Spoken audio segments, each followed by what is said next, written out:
Thank you for watching Conscious Consumer Network. The live stream broadcast is free to view. You can pause and rewind live broadcasts to catch up, or view shows at a later date by accessing our free archives of all shows. Check out our broadcast guide to see what's on. You can show your support by donating to our network support fund. Follow us on Facebook and Twitter, or subscribe to the monthly newsletter for updates. We thank you for supporting free and independent media.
This is For the Love of Learning, Voices of the Alternative Education Movement. Be inspired by the voices of visionaries, changemakers, and ordinary, extraordinary people who do what they do all for the love of learning.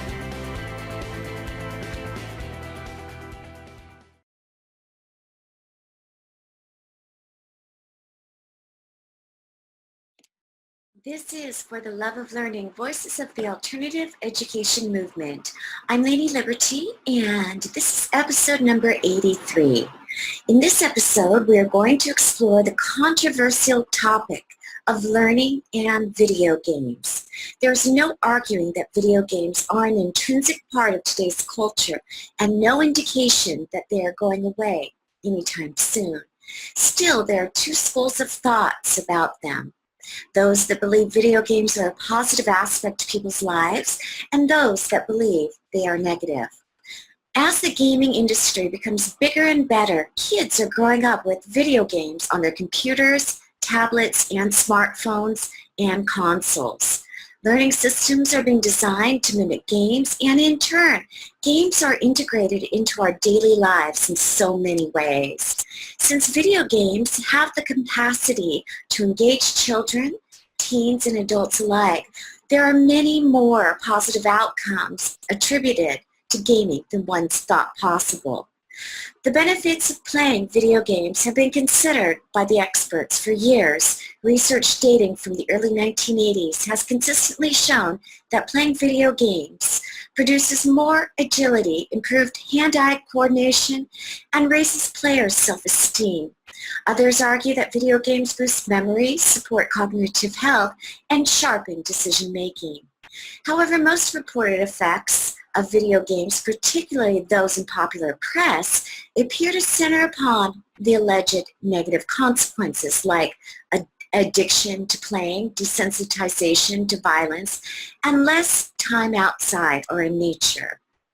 We've got a lot to talk about and an incredible panel to explore all these issues with. So let's get started. I'm going to give a brief introduction to each of our panelists, but want to remind our audience that you can find out more information on the show notes page located at consciousconsumernetwork.tv, and look for the show notes page for episode number 83. There you will find more information about each of our panelists, links to their projects and websites. So tonight's first panelist is Kaameel. Kaameel is an 18-year-old. He's been unschooled his whole life, and he wouldn't have it any other way. Actually, he did attend school for one day once, which he says is the worst day of his life. He lives in South Africa, and he describes himself as just a boy making his way in a fascinating world, learning and growing every day.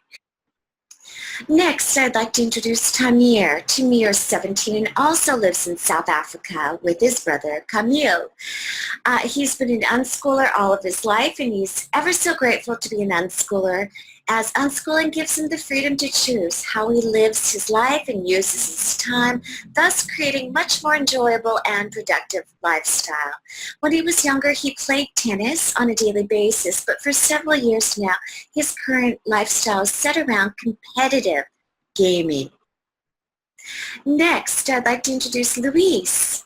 Luis is 17. He lived his first 3 years in Ecuador, the next 3 in Philadelphia and Florida, and moved to Norway in 2005 when he was 6 years old.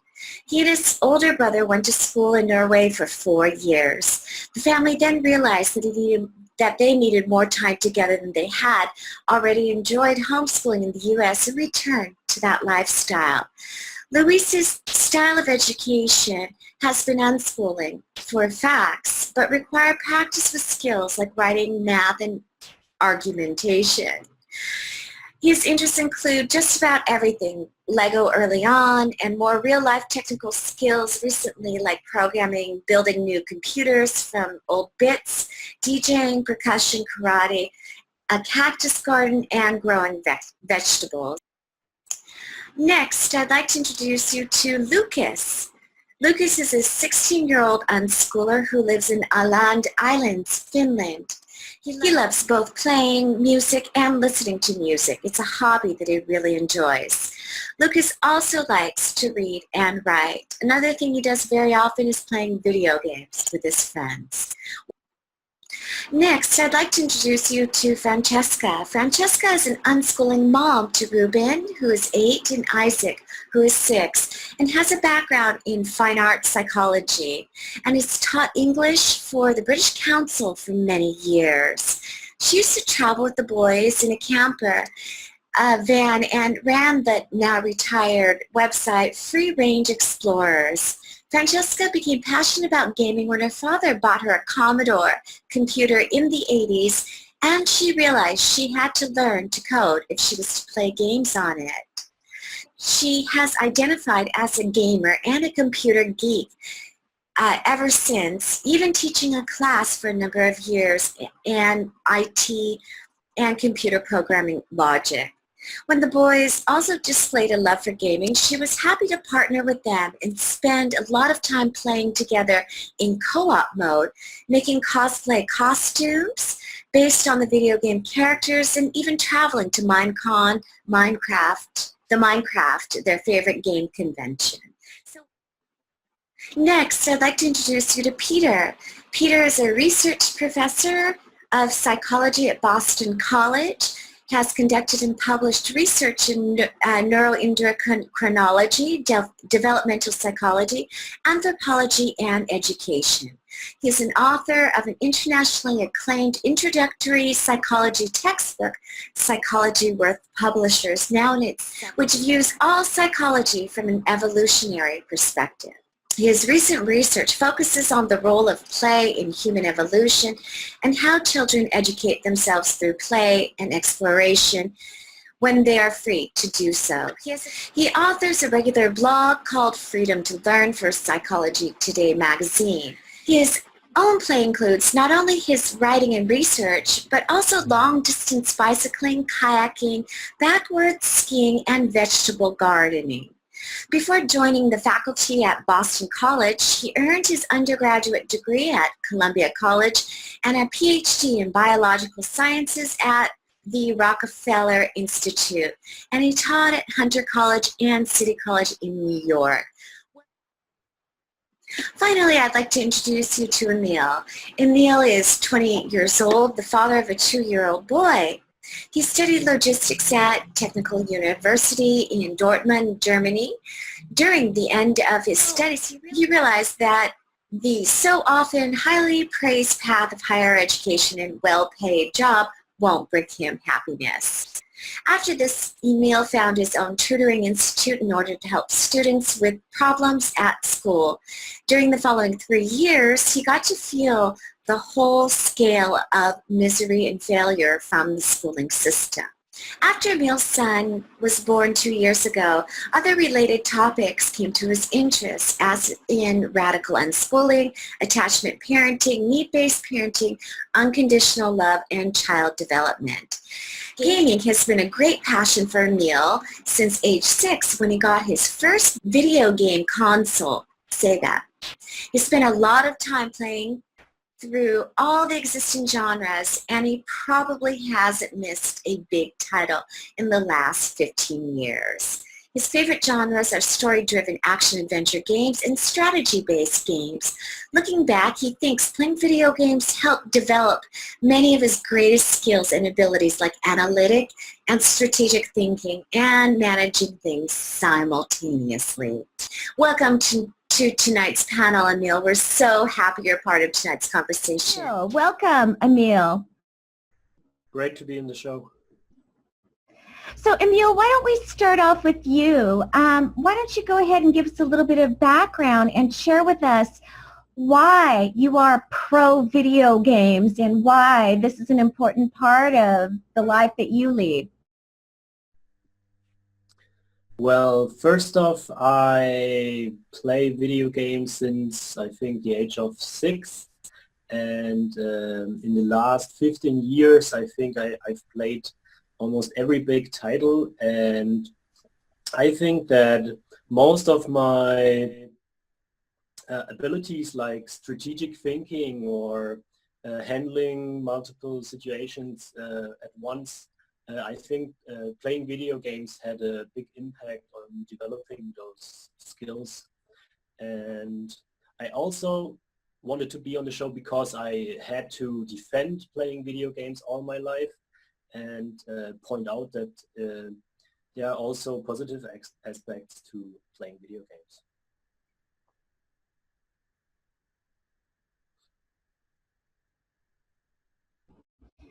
And Kaameel, why don't you tell us a little bit about why video games are an important part of your life? Like Emil speaking previously before me, I've had a computer and played games on it since I was about 18 months old. Like I've played games literally my whole life, but mostly at the moment, like it's such a good, like I play games almost every night, and it's almost like I can socialize. So I don't play games by myself. I play online games. So I'm usually playing with my friends. So it's like interacting with your friends and socializing it while playing a game that everybody enjoys. So yeah, it's a very important thing and big part of my life at the moment. I love that. I love that. And Francesca, why don't you go ahead and jump in and tell us what video games, how they play a role in your life and your family's life? Hi. Well, I'm in my late 40s now, and I have 2 children who play a lot of video games. And I've always called myself a gamer from the 1980s and discovering Space Invaders and Pac-Man.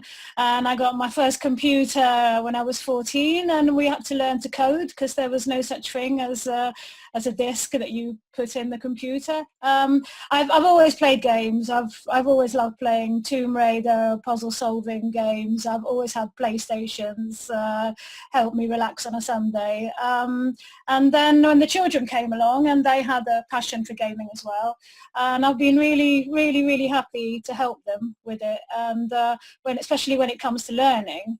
I was writing notes earlier, and all the things I've learned for gaming, it is just gigantic. There's so much.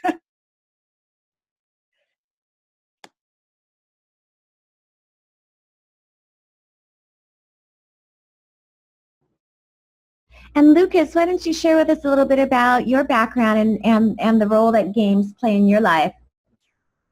Well, I've played games all my life, really, but it wasn't until a few years ago that I began playing computer games. Before that, I played on my Nintendo DS and stuff like that. But I really find it's a great way to spend time and relax when you're playing a good game with friends.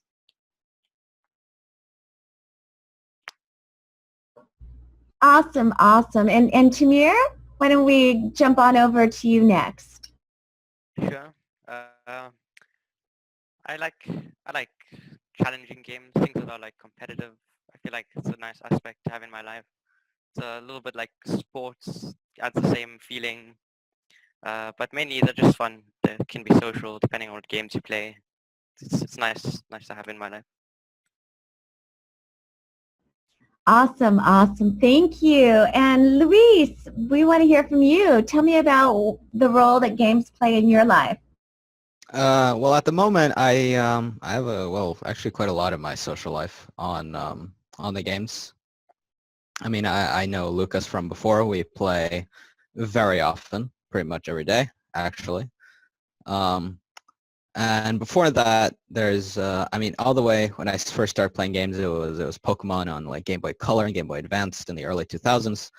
I never really played consoles or computers until I started playing Xbox in around 2010.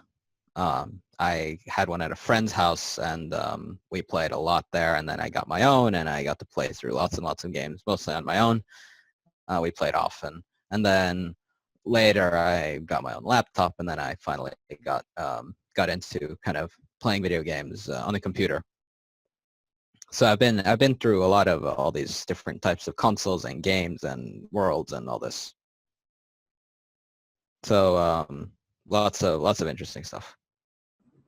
Awesome. And of course, we're going to jump on over to Peter next. And Peter, you are the only non-gamer on this panel, but you have a very specific interest in talking about gaming. Would you go ahead and take the floor and share with us what your interest is about gaming? Sure. Yeah, as you just pointed out, I'm not a video gamer. I probably ought to start doing it because of all the evidence that it helps us old people retain our memory and critical thinking and so on and so forth. There's growing evidence about that. So I keep thinking I ought to start taking it up, but so far I haven't. My son, however, has been a lifelong gamer. He grew up with when the games were when the home computer was just coming around, and there were, you know, Nintendo and so on. And he grew up with games, and he's still in his 40s, still a big gamer. So I've got it in my family. I was always kind of intrigued by his interests in games. But the reason I began to do some research into games, not my own original research, but looking at the research that others have done about games, the effects of games, the psychological effects of games on gamers, is because my specialty in psychology is the study of play, and I studied all kinds of play. And I often get invited to speak to groups of parents, sometimes groups of educators, about the value of play. And I was always asked in those talks, because I didn't talk about video games in those talks initially, I was always asked, well, what do I think of video games? And usually it was sort of in a negative context. People would say, well, you know, kids aren't playing these days because they're always playing video games. And so this seemed to be a little bit of a contradiction, because video game play does seem to me to be play. So, and they were also, parents were very concerned that their kids aren't getting outdoors enough because the video game is so seductive.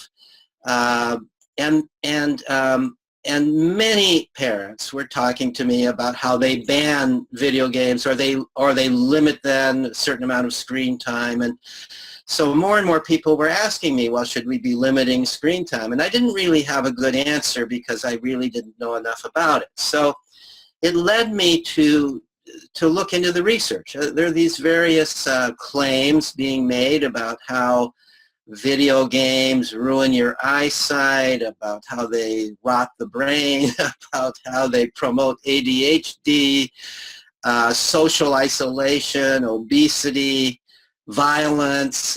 You know, you can run through all the list of almost all the maladies you can think of, sleeplessness, and somebody is claiming that video games cause this problem.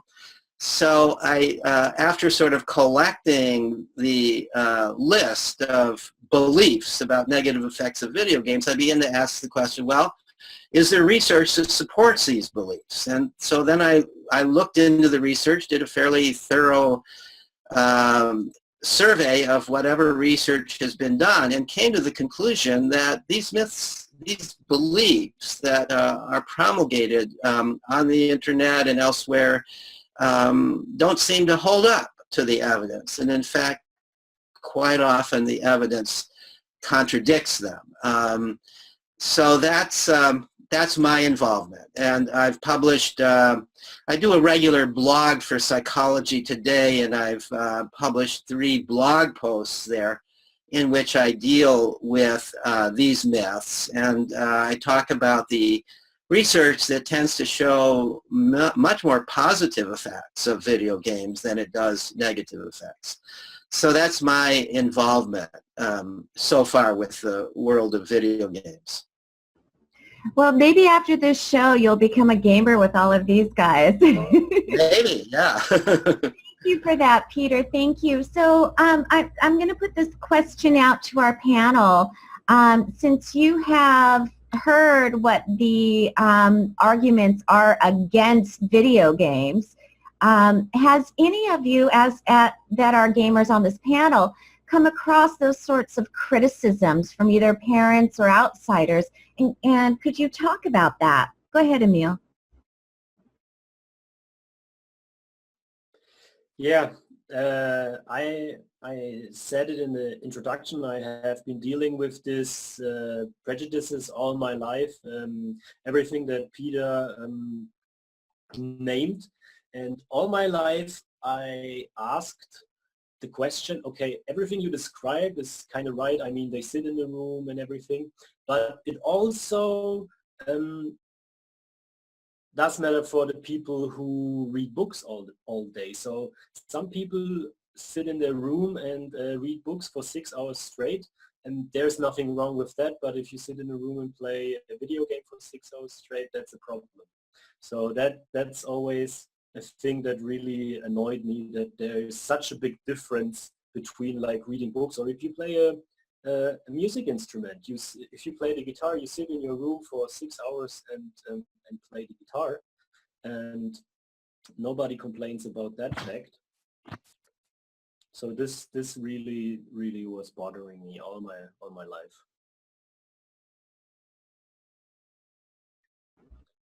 I think I have one more fact. Especially with video games, if there is like one video game out there that's a negative example, because not all video games are great, they always come to the conclusion that because there's that one bad video game, every video game is bad. But you have good quality stuff in movies, in books, everywhere. So just to say I've read a bad book, so all books are bad, is just not fair. Okay. Yeah. One thing that is actually kind of interesting is that I live in Norway, and there's this large convention which is called The Gathering, and it's actually the world's largest under one roof. The other one is in Sweden, which is technically the largest with most people. And that's actually one of the first places I haven't really received, but I've seen a lot of criticism around it, because it's 5 days, and a lot of people think that it's just all these people sitting there and playing video games for 5 days straight and doing nothing productive, and almost like kind of just wasting their life away. And it's usually it gets kind of magnified exactly there, and that's when people kind of see it at. Some people see it at its worst. But what I found was so interesting is that I was there this year, and it's almost totally different. It's what people see from the outside is just, I mean, they see it, but they don't really understand all what's going on, because I was there, and it was probably one of the coolest places I've ever been. There is so much stuff going on. And all of these people tend to be really, really smart people, and a lot of them know how to work computers, to even program a little bit. They know how lots and lots of different games work, and some of them, I mean, there's even a lot of people get inspired by a lot of what they see and start either writing games themselves or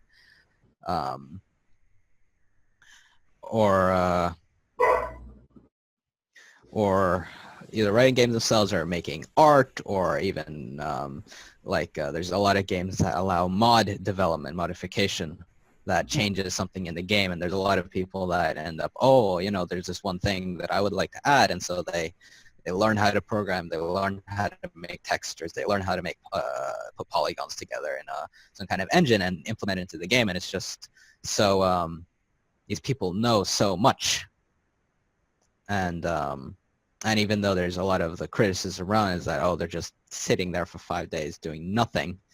And even though there are people that do that, it's almost wrong. So, I mean, and myself, I haven't really gotten, early on there was a bit of a limitation to screen time. But other than that, I haven't really done or gotten any limits to what I can play. Like, we haven't never really had any, paid attention to age limits like 12 or 18 or whatever. I just play it. Okay, hi, I'd like to give them the parents' point of view, although I'm not sort of your average regular parent. The children don't go to school. In fact, we're an unschooling family. And so in terms of limits, and of me deciding what is in the best interest for the children without listening to them, that has never happened. So we've never had limits in anything when it came to even food or when to go to sleep. So because I've always used technology, and I was an IT teacher as well, and because I've always loved gaming so much, and then we got excited, we've had iPads and computers, and the boys are now 6 and 8, and they've had iPads since they were toddlers. My 6-year-old probably was a baby. It never ever occurred to me that this is something that I had to be scared of, or that I had to limit, or sorry. So I did, but as Peter said, there is, I did wonder, what research is out there, because people were saying to me, exactly some of the things. They won't sleep well, and it'll cause them problems, yes, with their eyes, and they won't be out playing with other children. So I did also look at what research was out there, and I could not honestly find anything that I felt was really so compelling that I would put a stop to it. And because we've had so much enjoyment out of playing, and we play together, we play Minecraft co-op at least an hour every single day, me and the children, and we play together. We're on survival, and not just Minecraft. And that Louise was talking about conventions. We went to Minecon last year, and I think it was probably the best experience we've ever had as a family. It was fantastic, and it was so creative, and people were so happy, and it was such a joyous experience. And I said, I have not really seen any drawbacks to it, and in fact I've seen many pluses. My 8-year-old learned to read through gaming and chatting to his friends. My 6-year-old was drawing on the iPad way before he picked up a pencil. And people were worried, he'll never be able to, he won't have good motor skills and all that. But in fact, no, it meant that he was able to access the art that he wanted to make before his fingers were ready for pencils. Not strictly gaming related, but just the fact that we had so much technology around us. Also, Louise mentioned age rating, which I know is a bit controversial. And my 8-year-old has played Grand Theft Auto and other games with me next to him, with me partnering him. And in fact, it has not led to him going out and murdering people and robbing banks. No, in fact, quite the opposite. It has made him understand a lot of the dynamics, and it's like, if I do this, there's consequences. And all these police appear. No, I don't want that. So, and in the end, he just ended up, he liked the sandbox element of it. He liked exploring worlds. So I was glad that I allowed him to play that.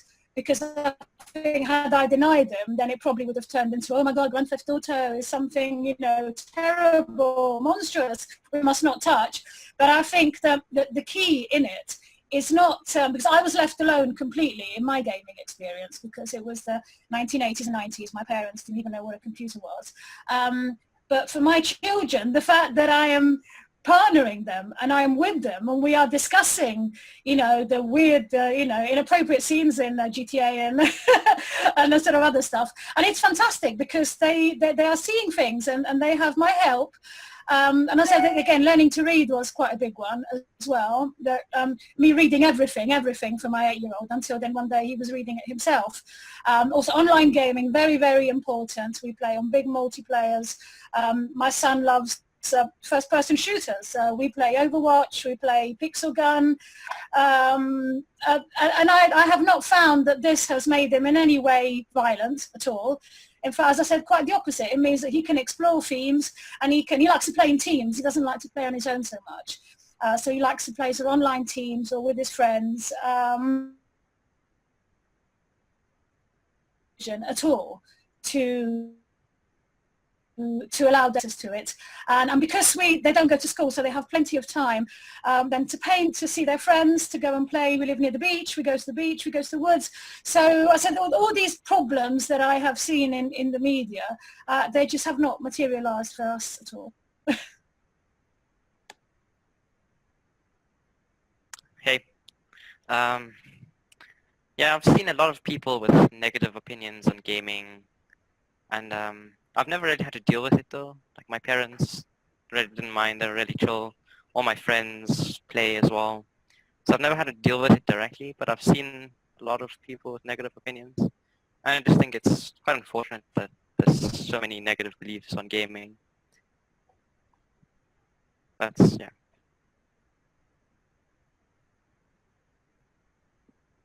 I have one more thing I wanted to say after I listened to you. All the people who had all the prejudice about the negative effects of video gaming, I can't remember one who even tried it.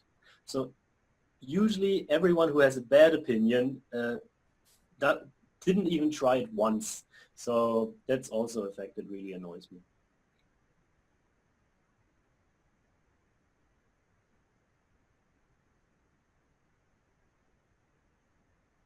Yeah, it's very interesting for me to hear everything that's just been said, because these are all issues for which there has been research done. So, for example, the who was it? I think it was Lewis who pointed out that you know in the games that he's observed, there's a lot of really smart kids playing these games. You know, doesn't this contradict the idea that the games kind of turn your mind into mush that so many people are worried about?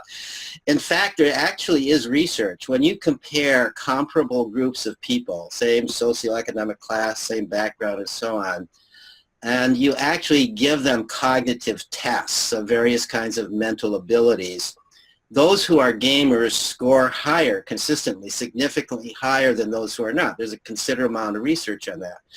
Well, that's correlational research. It doesn't tell us whether they score higher on these cognitive tests of mental ability because they play games, or they play games because they're smart, right?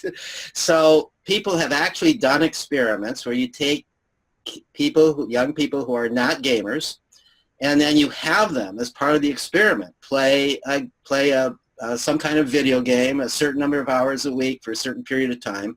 You test them before and after on these cognitive tests, and what the results show is that there's improvement, significant improvement, and it's long-lasting improvement. Even if they don't continue to play the games, they still continue to score higher. Some of these cognitive tests are the same kinds of tests that are on IQ tests. Now, I don't necessarily think that high IQ is the end-all and be-all of existence, but for those people who value intelligence as typically measured, you would think they would support video games, because there's actually no other activity that has been found that promotes these cognitive abilities more than video games. These are things like ability to hold a lot of information in your mind at once, ability to make quick and accurate decisions, ability to be able to see targets in a field in which it's hard to identify the targets. So that's, you know, so there's one myth easily exploded, that video games are bad for the mind.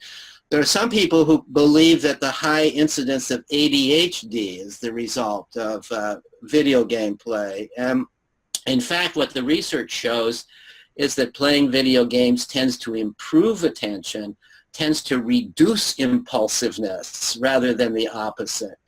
I think it was Francesca who said that her little toddlers were already playing video games. Well, some parents would be appalled by that, right? But, and in fact, the American Pediatric Association for years had on their website a statement that no child under the age of 2 should ever be playing with any of this kind of technology because it was harmful to them. They've now finally taken that down. They've had to admit there's zero evidence for such harm. We now have enough time, enough examples of little kids on that, and there's no evidence that it's harmed them. So they've finally taken it down. So these are, oh, and violence, the issue of violence, you know, there's still, you can still find claims that playing violent video games increases violence. I wondered about that from the very beginning. You know, kids, especially boys, have always been attracted to violent play violence, not real violence, but play violence. So, you know, when I was a kid, we didn't have computers, but we had cap guns and we played cops and robbers, and in those games, I murdered an awful lot of cops, right? I didn't grow up to be a cop killer, and as far as I know, none of my friends did either.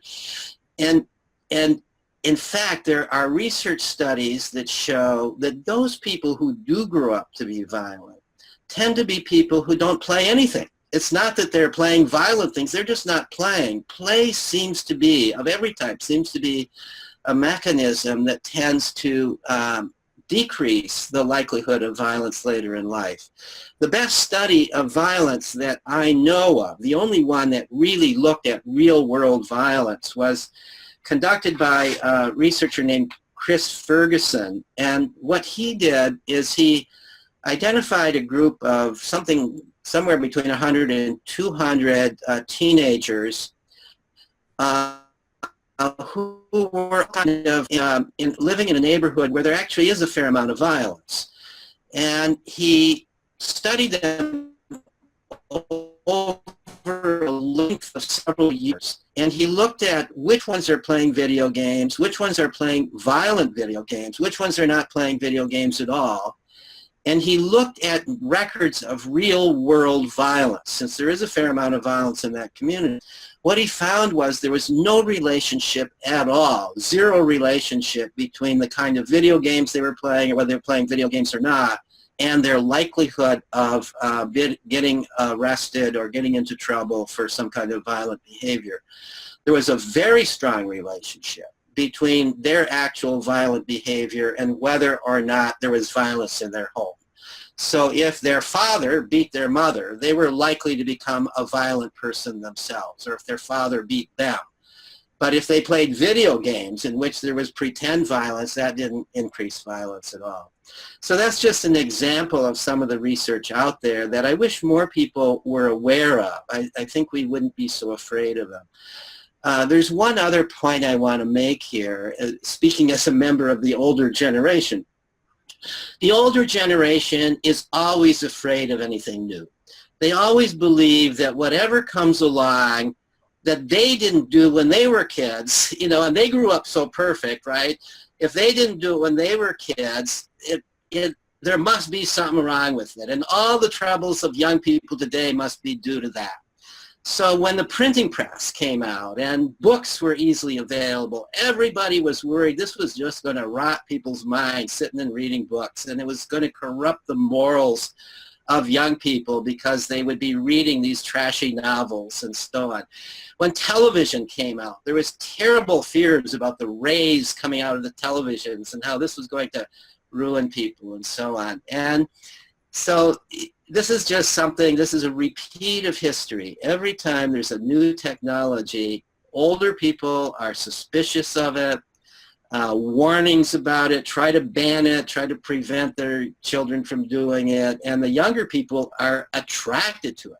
As well they should, because, you know, think about it. For a kid born today who looks around and says, you know, what I've got to do, one of the themes of much of my work is that children are born with a strong drive to educate themselves, and part of that drive involves looking around, seeing what are the tools in the culture that I am born into that I really need to learn to master.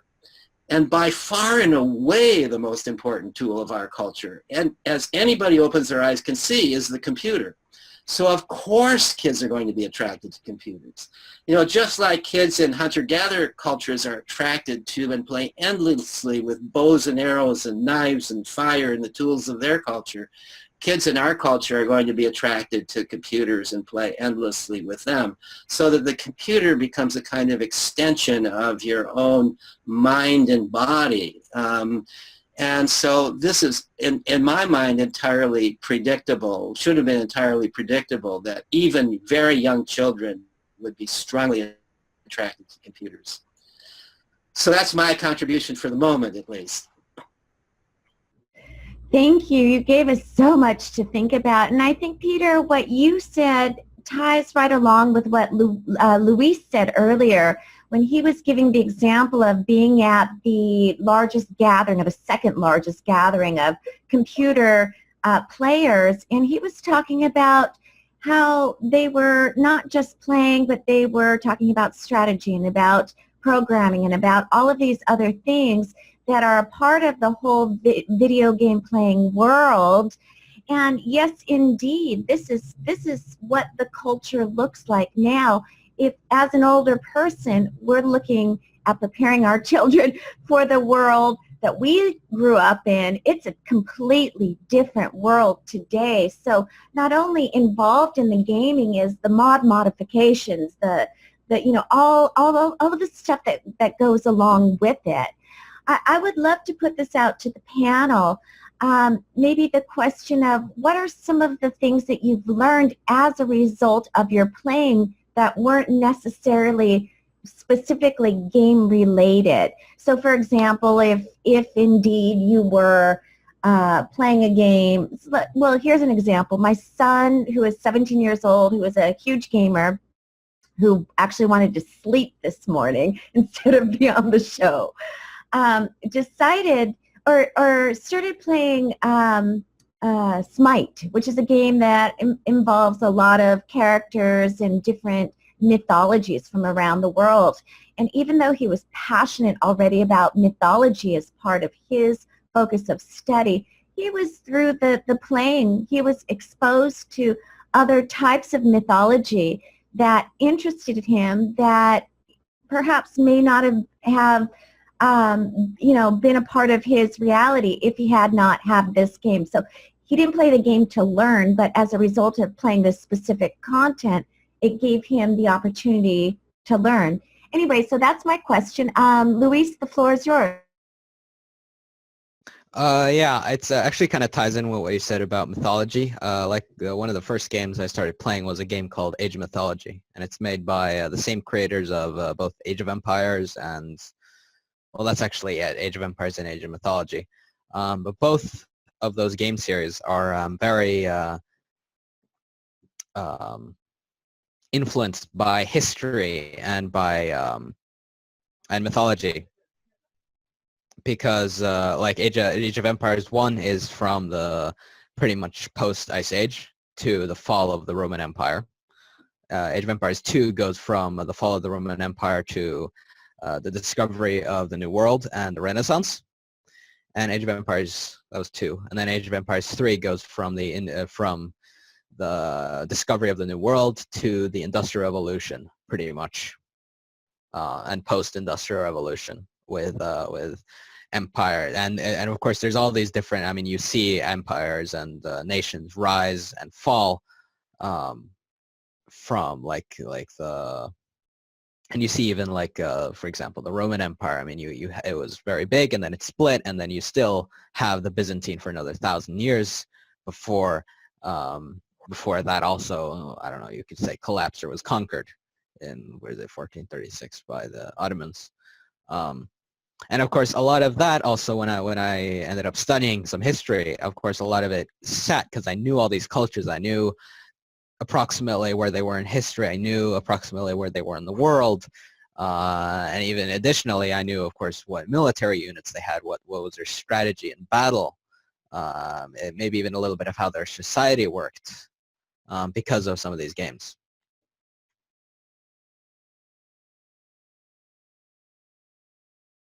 Hi. In terms of discovering new cultures and discovering sort of things that sort of was collateral to the game, my children have developed a huge passion for Japanese culture. Absolutely huge through playing Japanese games, watching anime, and especially cosplay. That is the big thing that's come out of their gaming experience, especially my 8-year-old. So hours and hours and hours are spent making character costumes, especially out of he used to really love playing a musical game, the Vocaloids, the rhythm music games. And so of course he'd dress up like the characters, and now he plays Overwatch, so there's this character Tracer that he loves, so he's dressing up as her. And also gaming has allowed him to be very gender fluid. That's something else that I have found has been fantastic, because it has allowed him to be whoever he wanted to be, you know, a dragon, a boy, a girl, and he's been able to play as these characters. This is not something that I have experienced so much, because I've always been the lone female gamer who didn't know any other females until recently. And I was quite surprised on on how well he was able to identify with lots of different aspects of it. And then the other big learning thing was Minecraft, which has led my other child, my 6-year-old, to love and ores, and we live on a part of the coast in England that is very fossil rich. So we have gone on lots of sort of hunting, you know, sort of fossil fairs and stuff, and they feel very, very happy because they know the names of so many of the ores, and you know, so that sort of led on to and so much more. And as I said, in terms of art and music and dance as well, playing games like Just Dance, again, has opened up a new world for them. So they now have abilities. So again, it's not, you know, the idea of the passive child with a controller sitting somewhere. Well, yes, they do a lot of sitting, but there's also been hours and hours of dancing and learning new skills in that way, something that otherwise would have meant the children going to an organized class and having a teacher, a tutor, and not necessarily would they've liked to have learned in that way. So it has also allowed them to be very, very autonomous. And as I said, and to learn things that, you know, that were not maybe the reason they embraced the game, because the game has to be fun and has to be engaging. But it's a sort of, you know, the collateral side of this is that they learned a lot. And just to add one more thing, they have also learned from some of the things that people criticize. So the violence element and also the horror element. They like games like Five Nights at Freddy's, Undertale, things that can be quite dark and spooky. And I have found huge benefits that have come from that, because when they have, what I used to do as a teenager, I used to read Stephen King books when I was afraid. And that would help me to find my way and to make sense of things and to deal with the monster.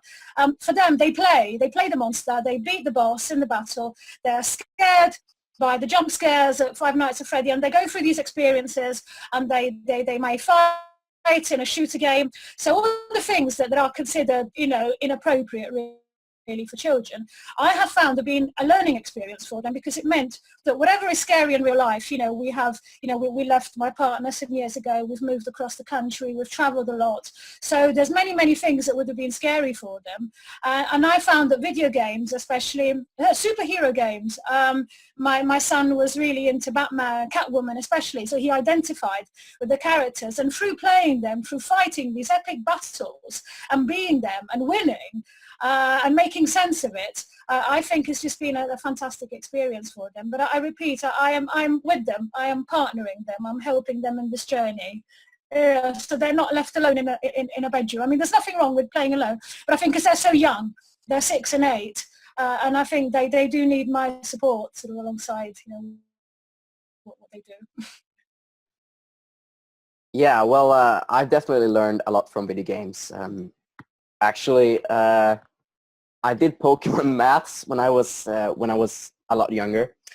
It all began with the Pokemon games for the Nintendo and the Game Boy, and then I got the cards, and there were all these statistics for the Pokemon characters and on the cards. So I asked my mom to you know, make calculations with these statistics and numbers on the cards and in the game, and that taught me maths and also English through the cards. You know, they have small text boxes like describing the character. So that kind of taught me English as well. And I think right now, playing games and, you know, those kind of games, you know, tactic games, they really teach me a lot about tactics and you know, managing and also most of them I play have like just like Lewis said, you know, Age of Empires and Age of Mythology. They have ties to real culture and history, and first-person shooter games that I play. I kind of feel like it's good for like, you know, I feel like I benefit from them through, you know, faster reflexes and they just give me, I think, a better, you know, like, obviously you can't see a change for just playing for a moment, but, you know, senses get sharper and stuff. But Lewis can also confirm this, that I suck at those games, so usually I quit after a moment. So yeah. Yeah, that's it, basically. Okay. I play this game called Dota 2. It's like a 5 versus 5 game, and I play it pretty seriously. Like I play leagues and tournaments called esports, which means electronic sports. And sometimes it gets me a little nervous, gets frustrating. So I've learned, what I find valuable is I learned to control my emotions quite a lot because of that. And because it's a team game as well, I've learned sort of leadership skills, coordinating with other people. So I think I've learned a lot of good skills from playing games. That's it. Thanks. Yeah, I also learned so many things. Someone mentioned it, and I almost forgot.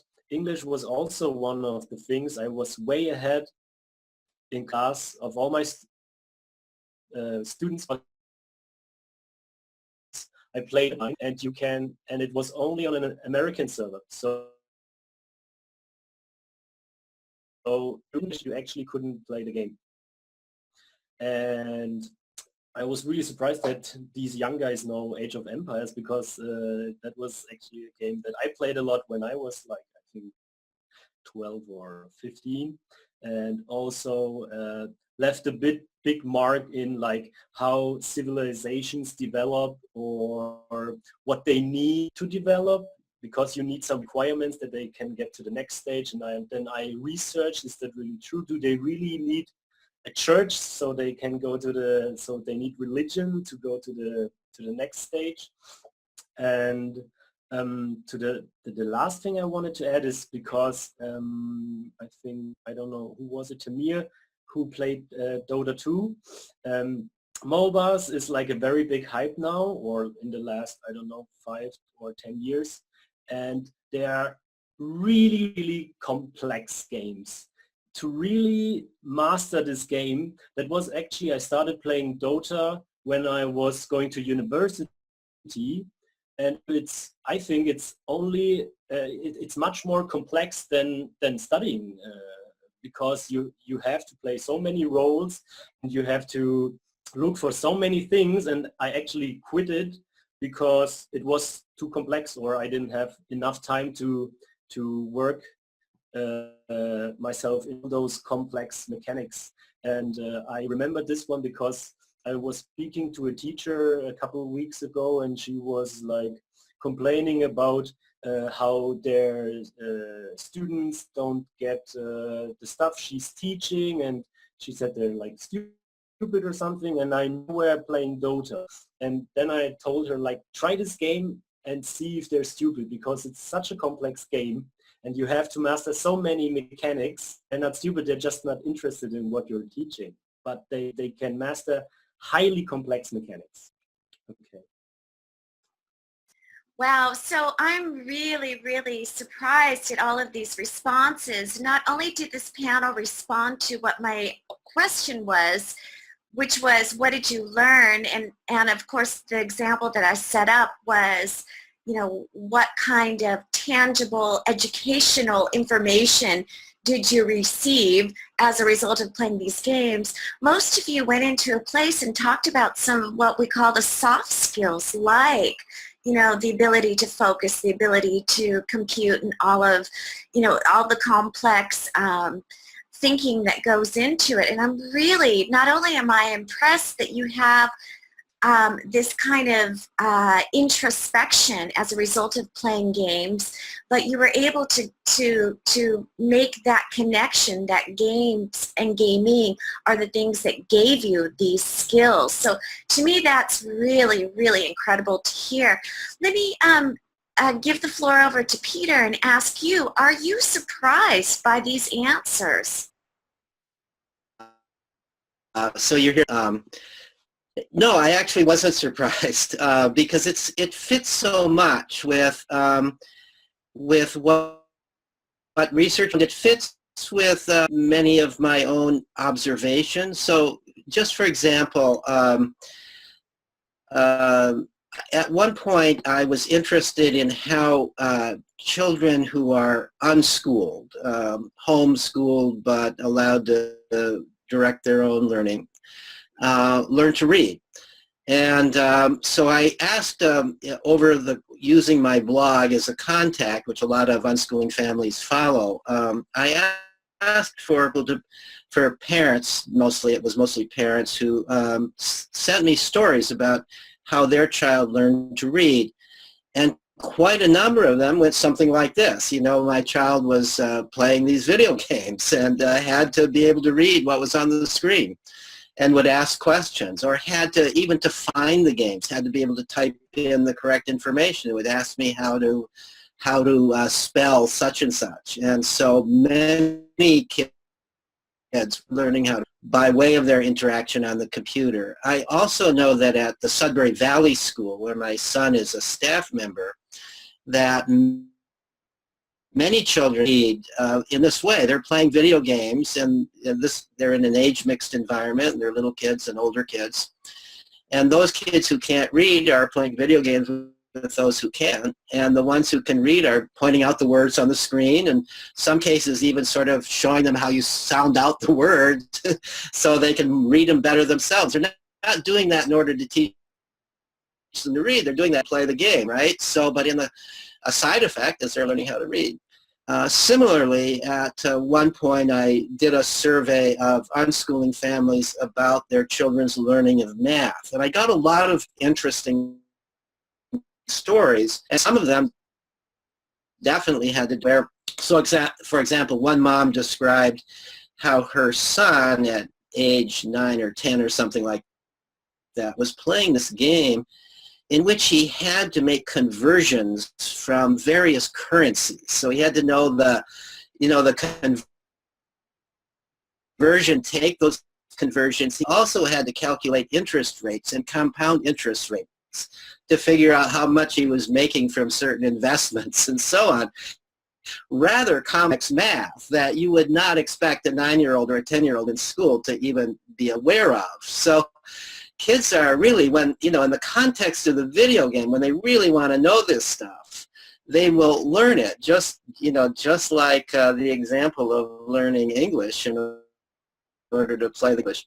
I also know of kids in Sudbury model schools. These are schools where young people are in charge of their own education, who are deliberately playing games in foreign languages as a way of learning the language. Well, what a great way to learn a language. You're immersing yourself in that language in a case where you really have to understand it in order to progress. It's almost perhaps as good as going to that foreign country, which would be a lot more expensive than playing the video game.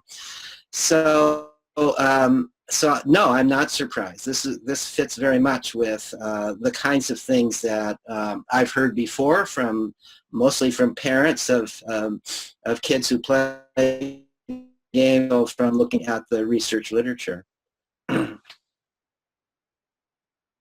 I certainly have to sense for my children learning to read, write, and maths, geometry has absolutely come through video games, mainly. For example, my 8-year-old could not understand phonics in any way, shape or form. He could not understand, you know, he would not learn the same way that I saw that, you know, sort of other children, school children were learning. They're having to memorize lots of long lists of shit, and he could just absolutely not get that. So we left it. Just through, I said, just gaming and playing online with his friends, with other people. So he needed the skills. He needed desperately to read what was going on. And I would sit next to him and read everything to him. And it was like he was decoding the puzzle with my help. And eventually, he started reading whole words. To the point that now I'm surprised. Yesterday he was reading a list of weapons in one of the games, and there's things where it's like leprechaun and, you know, underwater surgeon, and you think, well, you know, how did he ever learn to read that? But he does, and none of it is in that very painful way that you see some other children learning, like, so, you know, very slow, trying to sound words out. It is as if he has understood the word before he says it. And again, maths and, you know, maths, especially with games where you have to accumulate credit and then purchase things. So you have enormous sums of money. So he's had to learn addition, subtraction with very, very, very big numbers on his own, because he doesn't want to call me every 5 minutes to say, what does 2 million minus that do? So he's figured that one out himself as well. So, you know, and I have been following Peter's blog and reading the research, and I'm very, very happy to find, you know, somewhere a publication that I have found my experience sort of validated by other parents. About the reading, learning to read from gaming, my sister, who's now 9, I personally watched her learn how to read from playing games, because she played Minecraft a lot, and there's lots of stuff you have to read, typing. She plays online Minecraft, so interacting the whole time. So she plays right next to me, so she's always asking me to help how to read this or type this or whatever. So for a long time she was doing that. Then after a while she stopped asking. She can do it all by herself. And then the other day she was talking to me and she's like, Kaameel, come see the book I wrote in Minecraft. And I was shocked. And then I went there, and her and her friends built a library in their Minecraft world, and she wrote a book in Minecraft, and I went and I read her book. It was amazing.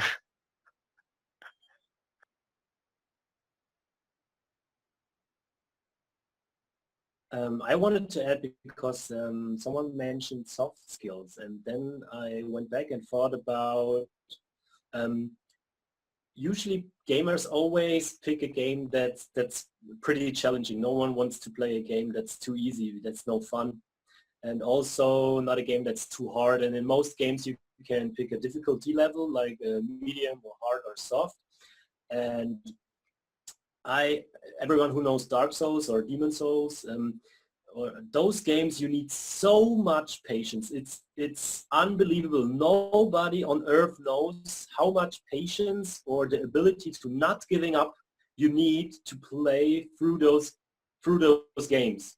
You have to handle defeat, and you just have to be patient to make the perfect moves in every moment. And that's like all the skills you just get from one game.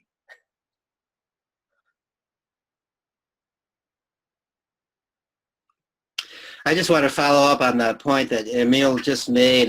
It's a really good point. I have a friend who is a psychotherapist, and he specializes in psychotherapy for gamers who have been made to feel ashamed about their gaming, who have made to feel that there's something wrong with them because everybody tells them they're spending too much time on the games. And his first thing that he says to them, many of these people are being blamed for being lazy. They're being, you're lazy, you're just playing these games. And he said, so he'll ask them about the game, and they'll start describing the game. And it's incredibly complicated. It's incredibly complex. It takes all these kinds of skills. And he'll say, well, you're clearly not lazy. This is really hard work. And look, you've raised yourself up to such and such a level. So no reason to feel that you're lazy.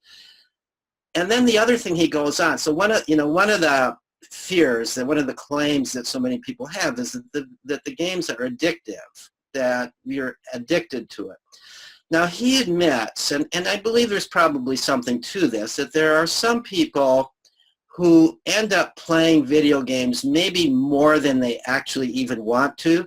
They recognize that they should be spending more of their time doing other things, but I recognize that there are certain things I do that I really like to do that I probably do more than I ought to, that I ought to be spending more time on other things. We don't tend to criticize people if they're spending all their time reading, or if they're spending all their time even playing chess, which probably is much less, you learn probably much less. It's a much more narrowly restricted kind of skill than if they're playing video games. Somehow we have this idea that video games is sort of a waste of time, and if you're spending a lot of time at it, it must be addiction.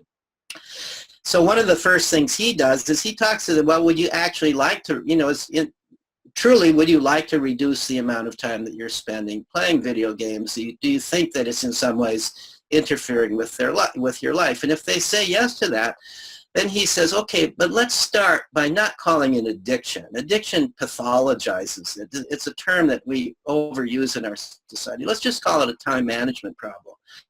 And how can we talk about this in more positive terms, such that if you think that there are other things that you should be doing and your video game is playing is interfering with that, how can you manage that as a time management problem? So I think that's a very interesting way to look at it, that the people who are critical of video games tend to pathologize it in various ways. And one of the ways of doing that is to call it an addiction. And simply putting it back into the realm of this is an activity that people enjoy doing, and so of course they spend a lot of time doing it if they really enjoy it. But sometimes it's necessary to figure out some way to put some brakes on it so that we can do the other things in life that we feel are important and meaningful to do.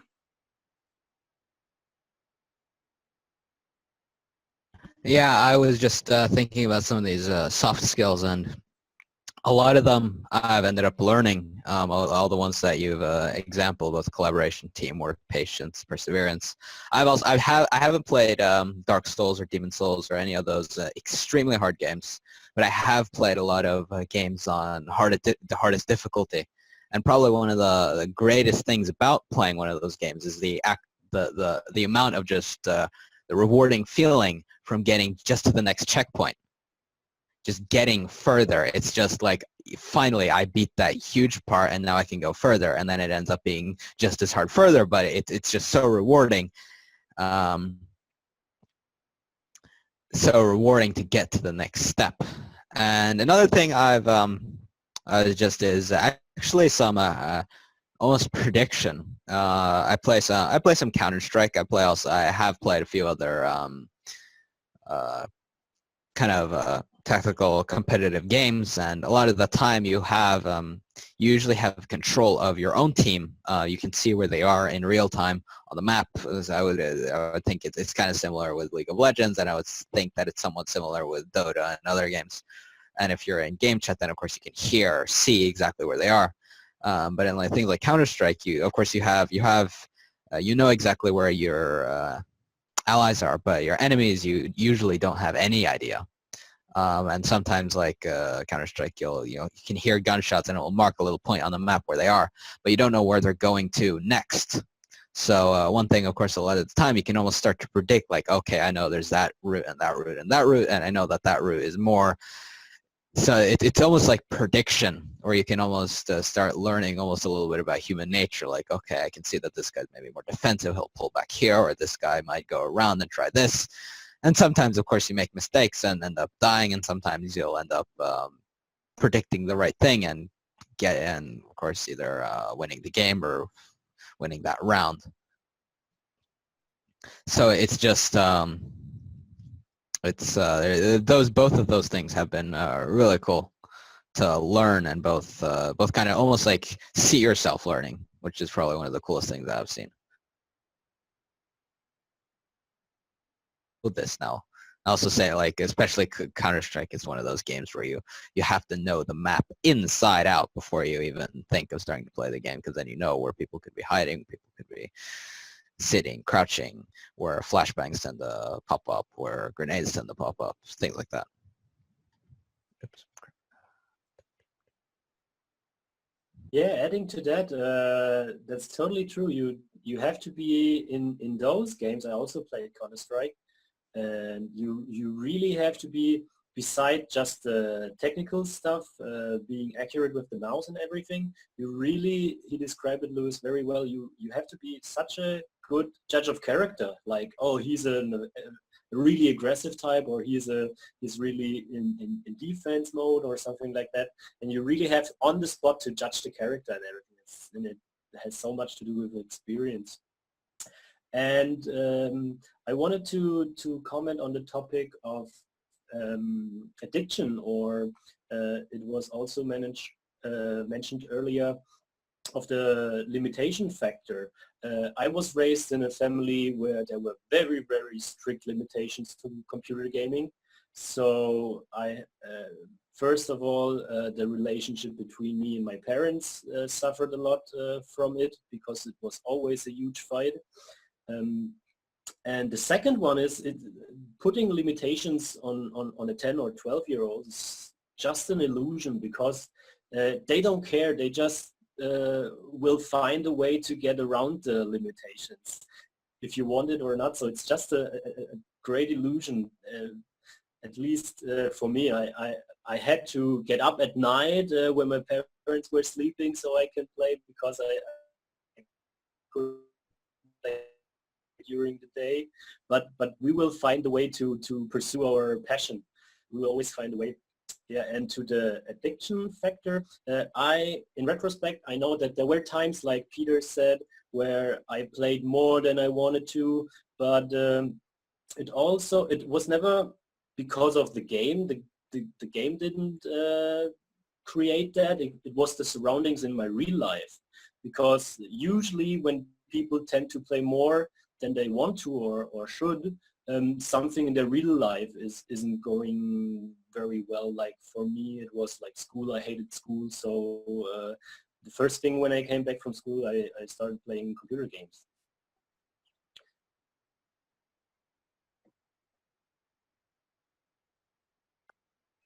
That is very true what Emil said. I know a lot of people who I've read as well about people who combat things like depression and stuff with playing games, and usually there's like, that's the reason why people can spend like 11 hours playing straight. It's not really the games that are making them do that. It's other things, and the game is the outsource and the outlet to deal with these things.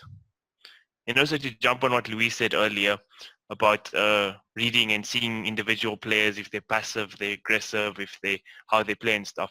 In Dota, we play on different servers. So we have a server here in South Africa. There's Europe servers. There's lots of servers. But like, just a comparison from South African servers to Europe servers, from the servers directly, you can see a whole different play style. Like in the Europe servers, the players are much more aggressive and stuff. So like, just almost different kind of culture of how to play Dota from the different areas. Found that a bit interesting. Yeah.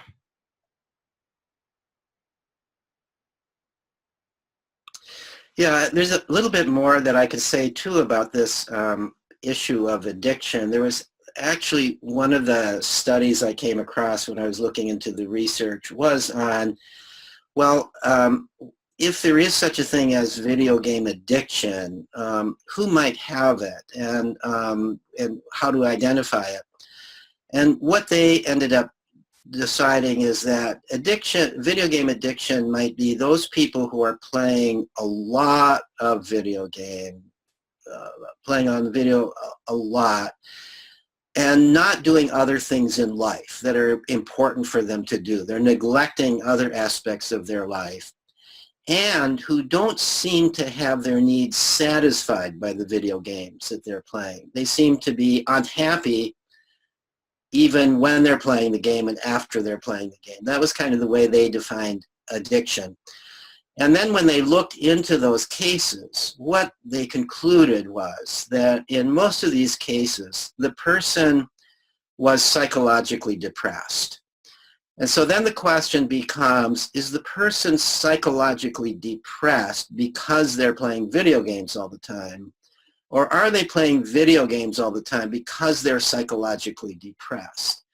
And the conclusion, and there's a tendency to think, you know, you look at them if you're the parent of this person or a friend of this person, because these are often adults, they're not necessarily kids who are playing video games all the time. And there's a tendency to look at them and say, well, they're depressed because they're just playing video games all the time. But what this study concluded was that the cause-effect relationship was more likely to be the reverse. They were depressed. They were so depressed that they couldn't get themselves out to see other people. They couldn't get themselves to work. They couldn't go out with friends. They were too depressed for that. And the only thing they could get themselves to do was to play the video game. And so here, taking the video game away wouldn't solve the problem. Now they would be depressed and have nothing to do as a way of doing something. So the point of the research was that if you find somebody in that situation, the first thing you should be not to say, well, we have to take the video game away from you. The first thing you should say is, try to understand what's missing in this person's life. Why is it that they're depressed? How do we solve this depression problem? And so to treat it from that perspective. So I think that, you know, we sometimes confuse cause and effect. And there are, you know, like there was that case a number of years ago, I don't know how many of you remember it, of a young man in South Korea who played video games and died. He played video games, I don't know, around the clock for days, starving himself, finally died of heart failure. Well, was it the video game that killed him, or was it the fact that there was really clearly something psychologically wrong with this guy to begin with? That's not normal behavior. That's not going to happen to the typical kid. So the other thing that can happen that we have to be careful of, you know, it's a huge world. There are millions of people who play video games. And of those people who play video games, there are some people who are psychologically disturbed. There are also some people who don't play video games who are psychologically disturbed. So if we say that everybody who's psychologically disturbed who plays video games is psychologically disturbed because they play video games, we're making the wrong connection. We'd have to look at all those people who are psychologically disturbed who don't play video games. And, you know, it's no more logical to say that those who are psychologically disturbed who play video games are disturbed because of the video games than it is to say those who are psychologically disturbed who don't play video games are disturbed because they don't play video games. So this is just a caution about how we make use of case histories and how we make use of data.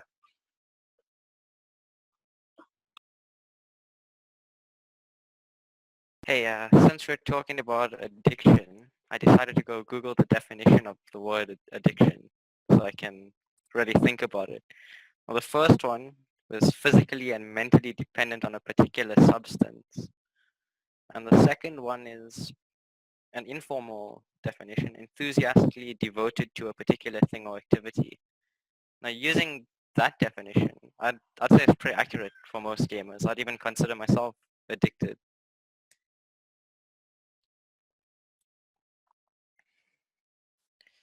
I often check this, like gaming articles, things like that, and I see a lot of people, like in the comment sections, a lot of people that play a lot of games who are like addicted, they say that the reason for playing is like a distraction from their life, because like a lot of people with depression and sort of, yeah, people with psychological issues just play to distract themselves, just find it easier to deal with their problems that way. It's quite interesting.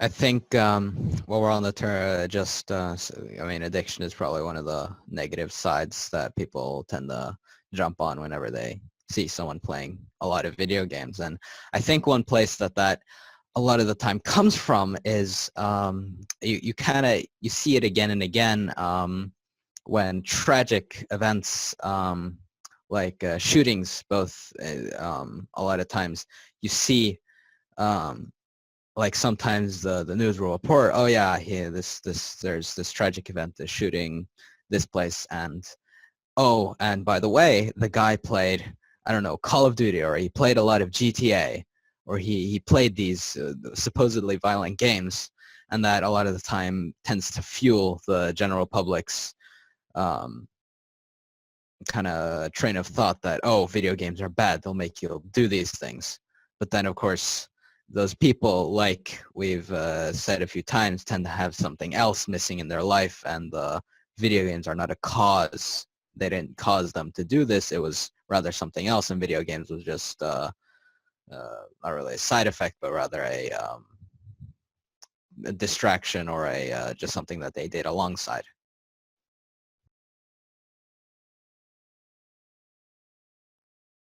Yeah, no, that's a really good point. And I'm going to say something or ask something quite controversial. I assume that, like anything else, video games can be a way to manipulate people. And since Luis just brought up Call of Duty, I remember going to one of the big electronic gaming conventions. Yeah, I did, in Los Angeles, because I worked in that industry years ago.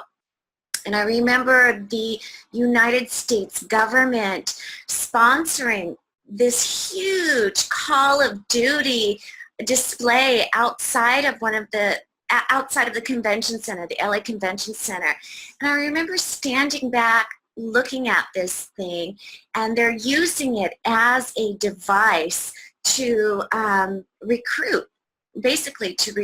So like anything else, I believe any medium can be used for manipulation, can be used for persuasion of a specific point of view, can be used for, teaching, learning, anything else that's not so nefarious. I mean, does anybody have any thoughts about that? And especially to you gamers, is this something that you're able to discern and look through the manipulation and play with it?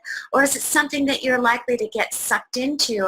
And has this even been a part of your, let's say, thought process about the games that you do choose? Kaameel, I know you wanted to jump in. Yeah? On a large scale manipulation, I don't really have many thoughts or anything about that, but like talking about people manipulation and stuff, like in game, like in the Steam, probably the largest PC gaming platform, like you see people like try to scam, there's like trade scams that go on, but like just gaming, the industry itself, like there's even betting and stuff that goes on around gaming. So like the in-game items and stuff you win in Dota 2 or CSGO and stuff, there's websites and stuff that people bet on, and just like a whole growing industry. So you will have a lot of stuff like that. I would say gaming and esports is probably the largest, the fastest growing industry at the moment. So yeah, you're gonna have a lot of things like manipulation and yeah, somebody trying to get a buck out of you as well.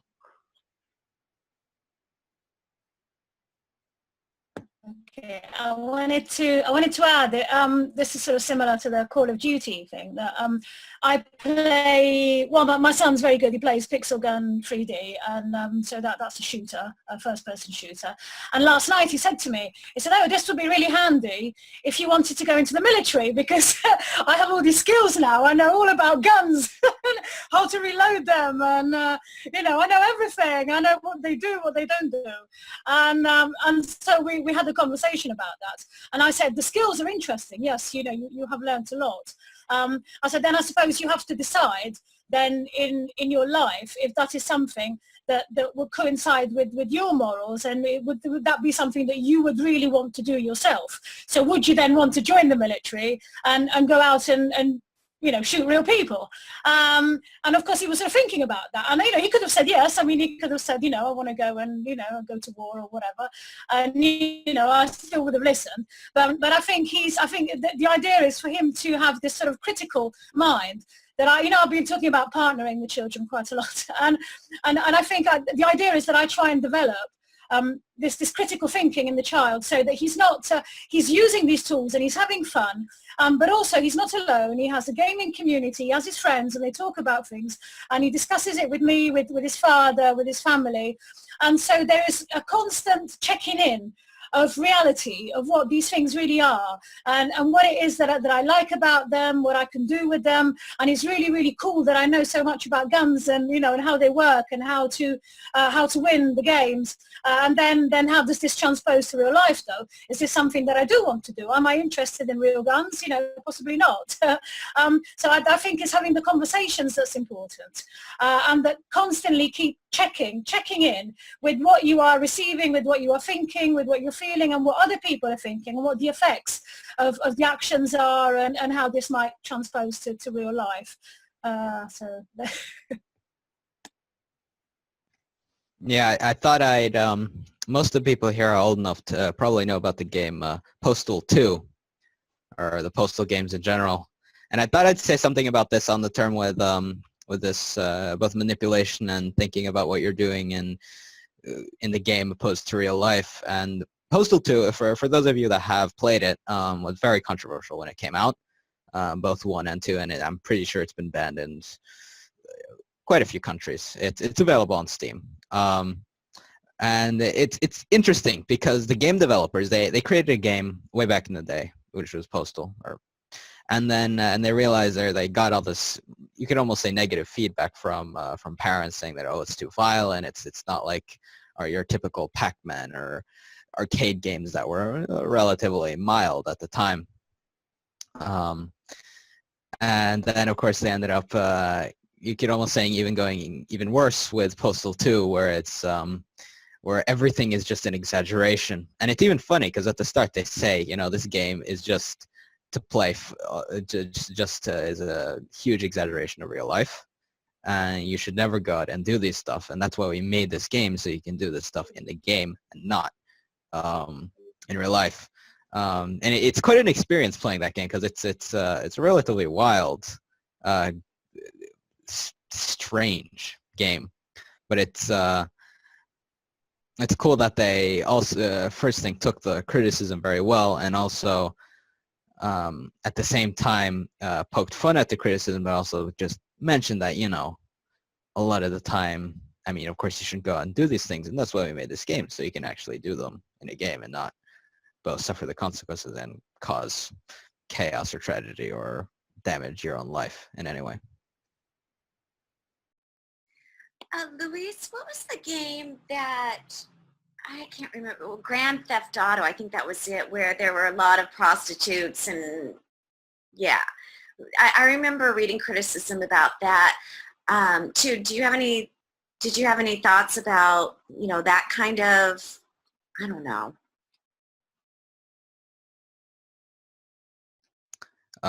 Grand Theft Auto, it's a game I've known it for quite a while. I played both 3, 4, and 5.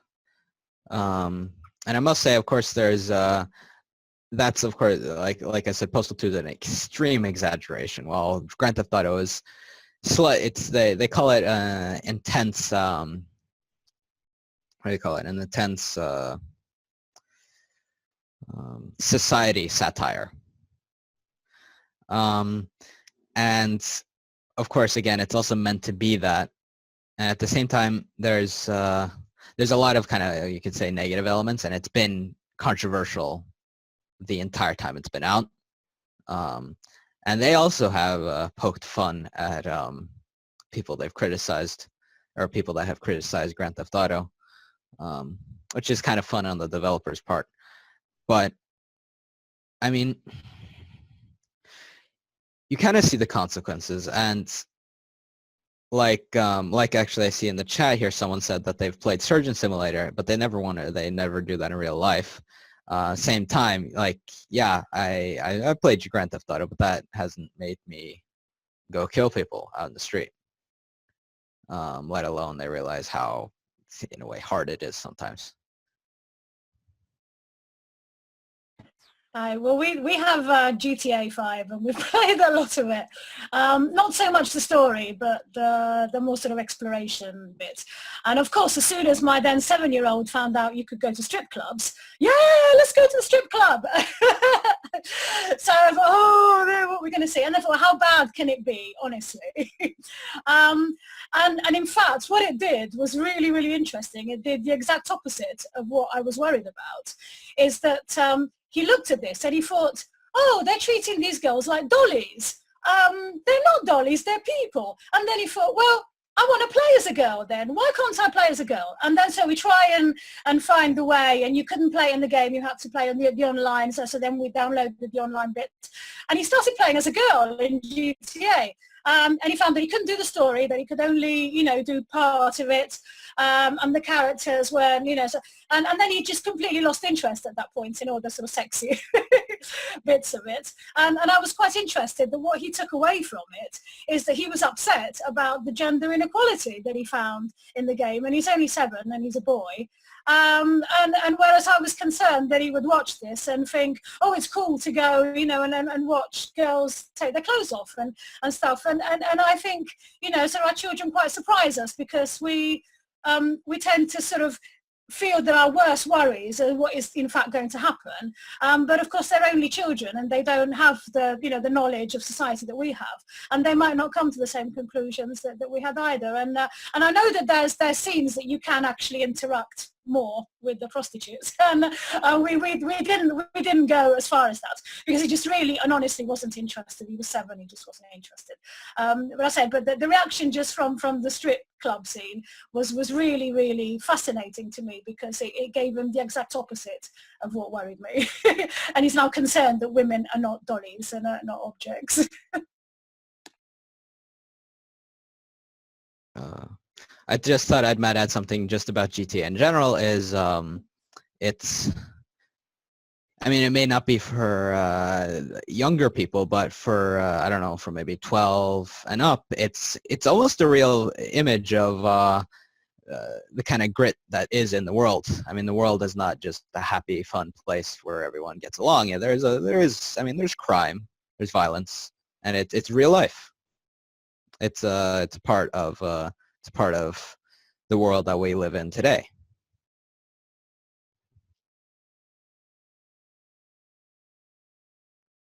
Yeah, that's a good point. And, I would also say as a response to the idea that video games promote violence, why don't we just look at the world around us, look at newscasts, and even look at some of the films that are part of our daily consumption?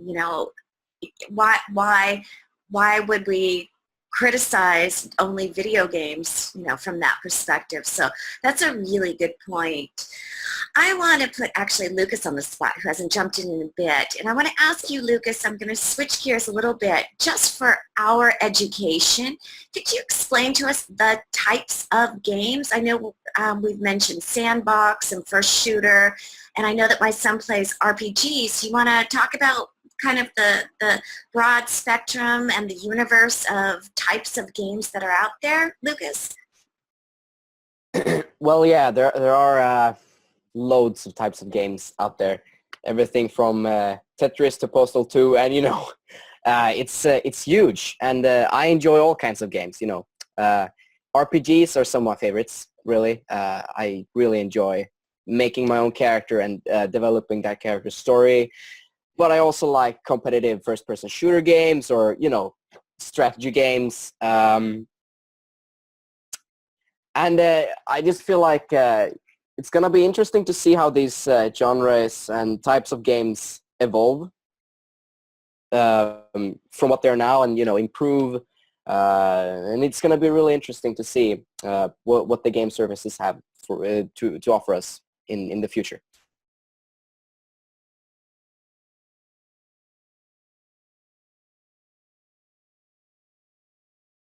Yeah, about my favorite types of genres.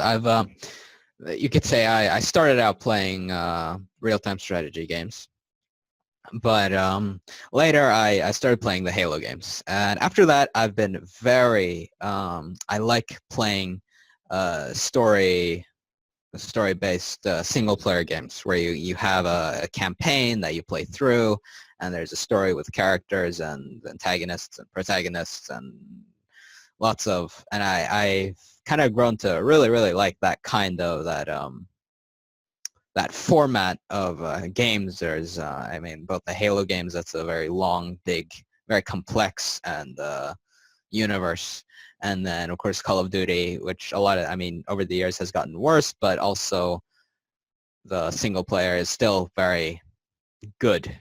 And later I've played games like Dying Light, and I've played games like Metro 2033, which are all games that have a single-player campaign to them. That is a where you're in control of one character, and you get to witness events, sometimes historical, sometimes fictional.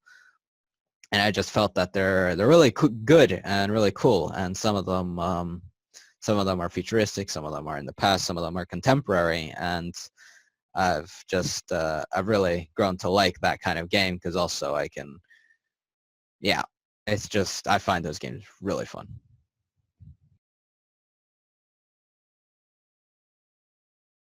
Yeah, I played since my beginning through all genres, and pretty much like every genre at a time the best. So at the moment I'm also into story-driven games because I think computer games are actually the best way to experience a great story, a lot better than movies or books, because you can actually do something in the world. So like action-adventure games like The Last of Us, if you like post-apocalyptic movies, like that's the best story about a post-apocalyptic scenario that you will ever witness. It's amazing. I also like building games like Anno, where you have to like raise the whole economy and like settle on different islands and build a big economy. It's very, very complex. And I also like platformers because it's just lots and lots of fun. And a new thing that has developed in platforming games, like in Little Big Planet or like Super Mario Maker, is that the developers actually develop a kit with which you can develop a level. I don't know if most of the people know it, but it has huge communities. I think one of the biggest is from Little Big Planet, where now everyone at home can create his own video game, and then he can put it online and share it with everybody else. And what you find there is the absolute craziest concentration of creativity that you can think of. It's absolutely amazing what people come up with if you give them the right tools. And some of the levels are really, really complicated. People put in many, many hours to create them. And yeah, I've also been my whole life a big fan of role-playing games, especially JRPGs, like Japanese role-playing games, because I love the aspect that you start in the beginning as a very, very weak person or group, and through time you develop skills and I don't know, collect money or items, and you just progress through getting better. It's just like real life, you know, you just get better every day. And that's what makes a great role-playing game. You just have to get better.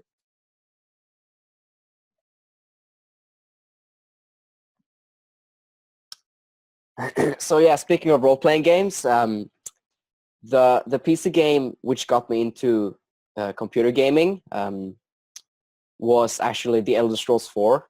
Up until I found that game, I'd only been playing, you know, like Minecraft occasionally and on my Nintendo DS. But then I was at a friend's place a very long time ago, and we played Oblivion. And I really remember how much I liked the character customization and, you know, forming your backstory and then exiting the tutorial dungeon and just having this entire open world just in front of your eyes on the screen. And just the feeling, it was a sandbox RPG, so you could go and do whatever you like. And just the feeling of being able to do fantastic for me. And you know, you have all these different quests to complete and people to meet and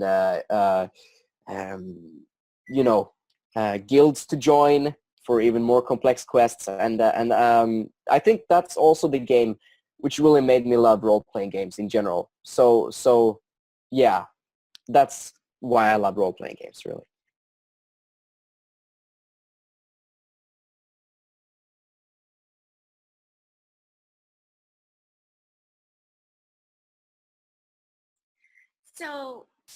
So I'd actually just like to jump in and ask a new question. And actually, I want to direct this at Peter. But first, so when my son was about a month old, I worked in the industry. I worked in interactive, and so one of my designers that worked for me, I asked him to create a game, a very simple game on the computer, where you could touch any button and just sounds and images popped up, and my son at a month old would sit on my lap and pound, you know, up until, you know, he outgrew that game. He would just pound and see the reaction from, you know, making the pounding on the keyboard to seeing a sound and a big color pop up. And it was just, he just used to giggle and giggle and giggle. And some would say that, okay, I've raised him on video games. And we do have two parents on this panel today too.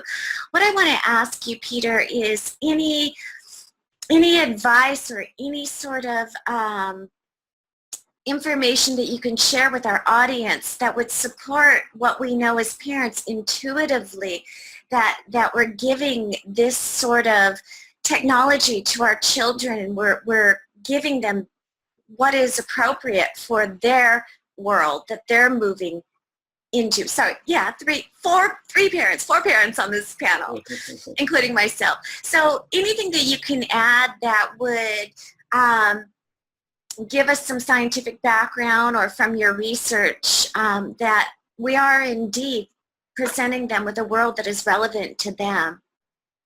Yeah, I mean, it's very interesting that your little 1 month old was already doing this, but you know, we've long known that infants at that age, they're already exploring their world, and the most interesting thing to them is, what can I make happen? You know, they're not interested in just passively seeing things. They want to control things. There's actually a lot of research that shows that. So for example, you know, if a mobile over the crib that moves by itself, the child very quickly loses interest in. But if you set it up so the baby can move the mobile by maybe kicking its leg in a certain way, you attach a string, the baby will kick its leg and make the mobile move, and then pretty soon it'll get bored with it. Now the question is it actually bored with the mobile, Or is it bored because it's already figured out how to make the mobile move? So now you change things. Now that leg movement doesn't move it anymore. Now the baby can move it by turning his head in a certain direction. Suddenly there's a new burst of interest in all of this. Babies right from the beginning want to figure out how to control the things around them. And what makes computer play so interesting is it's all about you controlling it. It's not the same as passively watching television. You are the one who's making things happen. And so it's not at all surprising to me that even infants would just be naturally attracted to that. And of course, as you implied, you're also, by giving your child that computer instead of a mobile, say, or in addition to the mobile, you are providing the child with the kind of technology we have today. We don't just have blocks and physical things out there in the world. We have a digital world, and you're giving your baby the opportunity to see what I can do with that. So I applaud that. I don't see anything wrong with it. There would be some people who would just think it's atrocious to start a little baby on on a screen, on some kind of device like that. But I just don't see it as qualitatively any different than, say, providing a mobile or anything else that the baby can play with.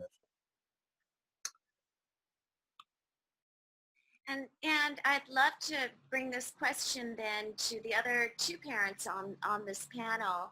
And maybe you can talk about how you introduced the computer and gaming to your kids, and at what age, and what that looked like from your experience. I can start. Well, I've always had a computer, so I've always used it myself. And it was just that there wasn't one day that I said, oh, I'm going to introduce the computer to the children. Formally, hello child, this is a computer. And it was, it was just the fact that I was doing things, and he was interested. So my oldest must have been, a baby. So he must have seen what I was doing, and then wanting to, again, the same, just, copy what I was doing, really. So we tried to find videos for him to watch and small games for him to play. But, sort of alongside lots of other things. And it wasn't until we got the iPads when I think my youngest was a baby, maybe 6 months old, and the other one was 2.5. And then they had the iPad, and then they had access to that. And then they were arguing over the iPad, and we had to get another iPad. And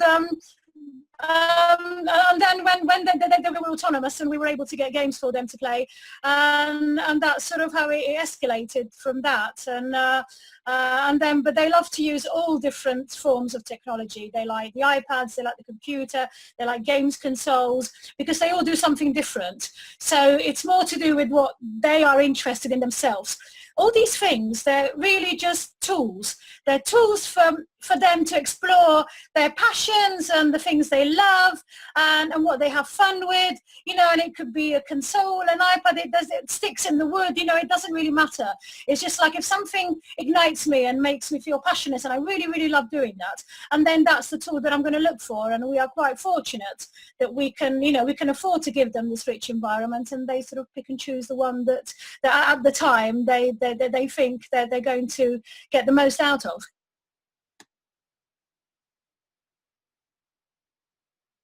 Well, I have a son, and he just turned 2, and with him it was, he's like a very typical boy. He loves everything with a big engine. So he loves bulldozers, and we are walking outside and searching for building sites where we can look all the machines up. And we started like, well, we can do it also at home, because at building sites you always have to maintain a certain distance. You can never see the machines up close. So I just started showing him like YouTube videos from all the machines. And yeah, and that's his total passion. If I try to start a video with animals or anything else, he just quits, and he doesn't care anymore. So he's all into all the big machines, and yeah, he likes that he can see so many details which he cannot in the real building site, because you always have to be far away. And well, I think the time is different now, because back then the computer was so clunky, and with the iPad, it's the same thing. I wouldn't introduce him to the computer because it's, I don't know, too clunky. But the iPad is always in the living room, and we use it all the time as well. So I wouldn't like the thought that we would not include him, and we would forbid him something that we use all the time. It seems like a very unfair thing to do.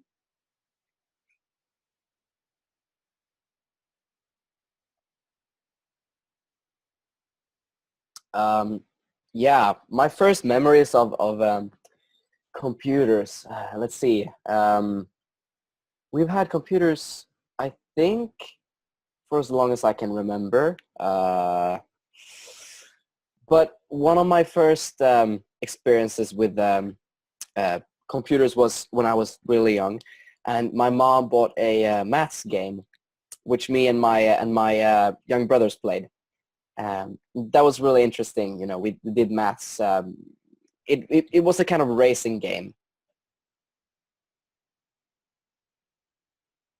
Advance to the goal and the finish line, you had to do these math problems, and it was all cartoony and lots of fun sounds. So it was really interesting.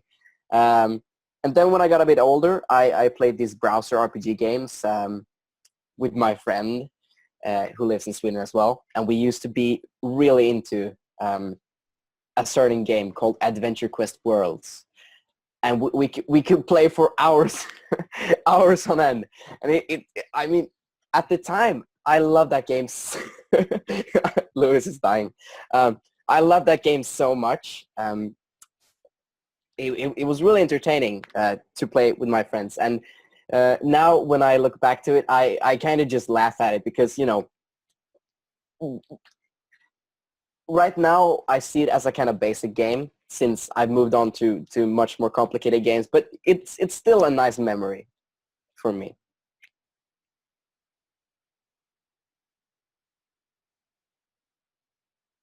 Yeah, my pretty much first remember of, I mean, I've kind of seen computers. I remember seeing computers, but perhaps my first memory of using computers was we had this relatively old, I think it was running Windows 98, and I remember playing some games on it. Some of these kind of I don't know, almost the games that you would like get in cereal boxes kind of thing, where you'd pop a CD in, and then I would always remember that I could go to run, and then click the arrow down, and then that's the game I want to play, and click that. So that's pretty much my first, and then later, of course, I started playing more serious games, and of course, like I said, the first serious game I really played was Age of Empires 3, actually.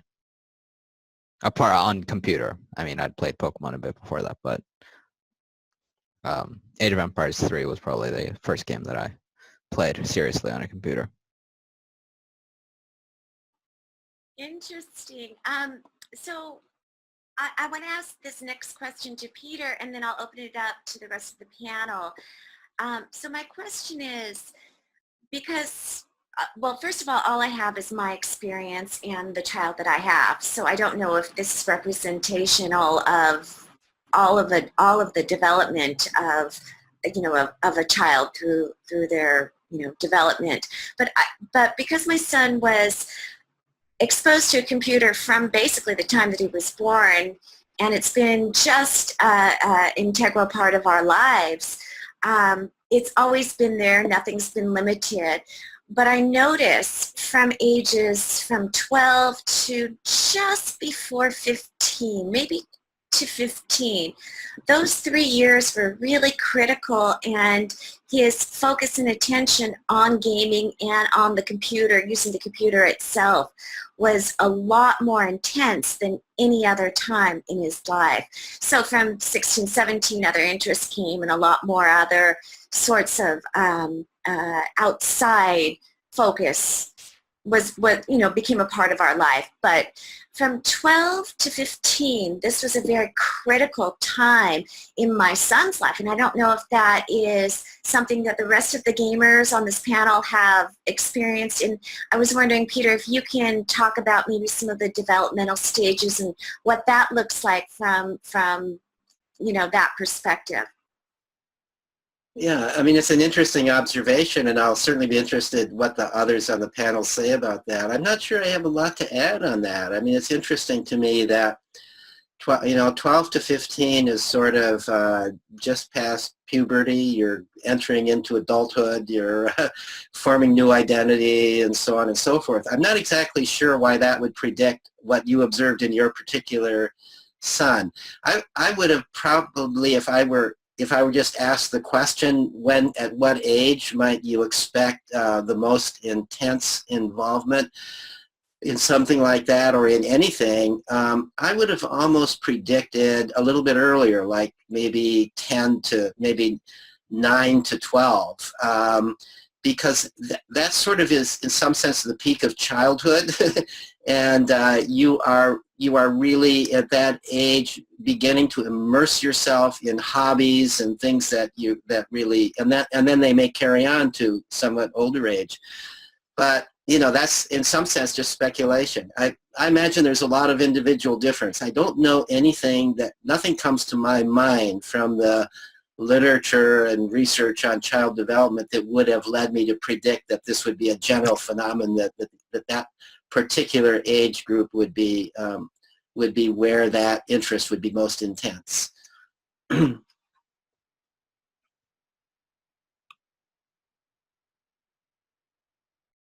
Thank you. Anybody else want to talk about kind of the age that they felt most attracted and most intensely connected to their gaming, you know, as a self-observation?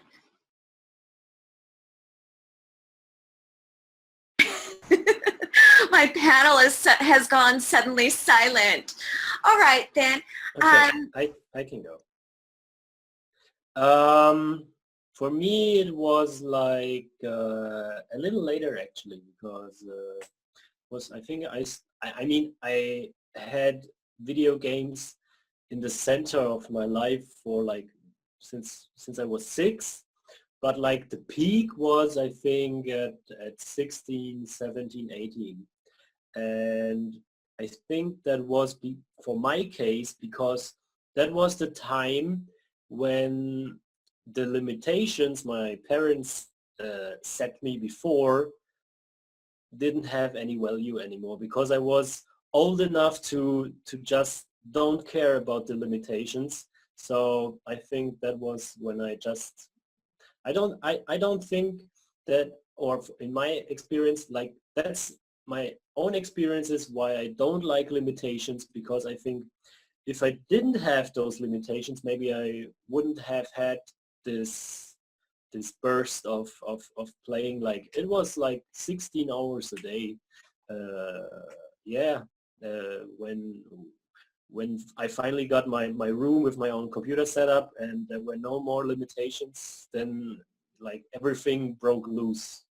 And that's what I don't like about limitations. It's like you can only hold them off for so long, and after that it's just like a roller coaster. You just have to pray how they will handle, like if they're responsible for their own time by themselves.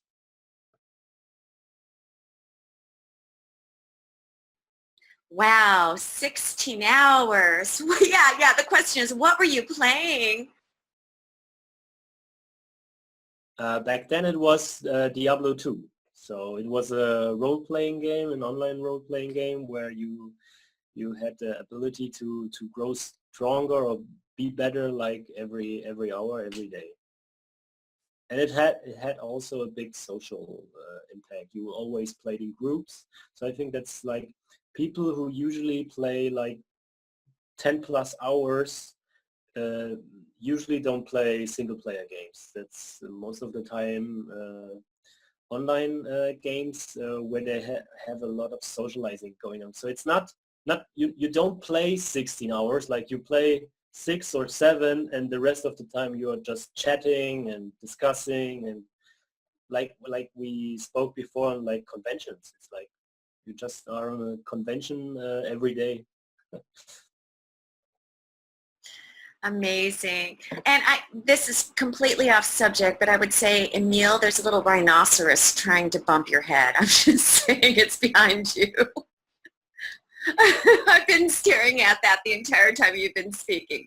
Anyway, we are almost at the end of our 2 hours together, and this has been an incredible conversation. And I hope everybody feels as if they've been heard and they've been able to share what they wanted to say about this topic. I think this is a conversation that needs to continue to happen throughout time. So we'll put together another panel in the next year or so and continue this, because I think it's been a really powerful 2 hours. So thank you all so much. What we're going to do next is go around to each of our panelists. If you are indeed a gamer, I'd love for you to share the games that you play and share any final thoughts. And if you do have a project or a website, do share that as well. And then, of course, Peter, when we get to you, you can go ahead and share all of your projects that you're working on as well. In fact, why don't we just go to you first, Peter? Final thoughts and projects and websites, and if you're a gamer, add your games to it. Yeah, well, this has been very interesting to me. And there's one sort of final comment I might want to make is kind of an extension of a point that Francesca was making earlier in the conversation about her child playing with monsters and death and destruction and all these things that you see in games. You know, I think we have a tendency in our culture today to want to protect our children's innocence. We think of children as very innocent people. We want to protect them from the dark side of the world. And I think that's part of the reason that people are so reluctant about kids, especially young kids, playing the games that involve violence and monsters and killing and all of this. But you know, it's interesting. You look at all the classic fairy tales, and they're all about monsters and killing and witches that eat children and big bad wolves that eat your grandmother. And children have always been drawn to this. And it's really, there's something really developmentally important in grappling with this. And it doesn't, you know, it may be to some degree frightening, but it's the very fact that it is. But you're dealing with this fear in a fictitious situation. And so you're kind of learning how to handle it. You're learning, and I think there's a reason. I think there's also a reason why children like to play at violent play. You know, there is violence in the world. It doesn't mean that you're going to be violent, but it means that you are going to experience violence. And so there's something to be gained in power by knowing, look, I can see this, I can deal with this, I can handle it emotionally. And I think that's really very important. There was a book written a few years ago called, I forget the author, but called Killing Monsters, which was about why children, and this book was particularly about why girls benefit from these kinds of games. It gives them a feeling of power rather than helplessness in a world where sometimes there are monsters, you know, figuratively speaking at least, and you don't want to be frightened by the world. So one way of dealing with it is to experience it in play and realize that you can master it in play. So I wanted to make that point. In terms of connections to me, I write a regular blog for Psychology Today. People can easily find that just by Googling my name and Psychology Today. The blog is called Freedom to Learn. I'm author of a book called Free to Learn, which is about everything what children learn in play. And it's really about how children are designed to educate themselves through play. So, so that's me. And thanks for having me on.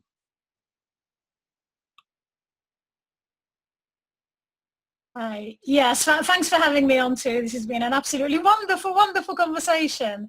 And Yes, we read that book as well, Killing Monsters. I think it was somebody called Jared Jones, and I saw the parallels with all the sort of scary books that I used to read as a teenager, and then I see how they're using gameplay to take it to another level as well. So yes, they're dealing with things that are in real life anyway.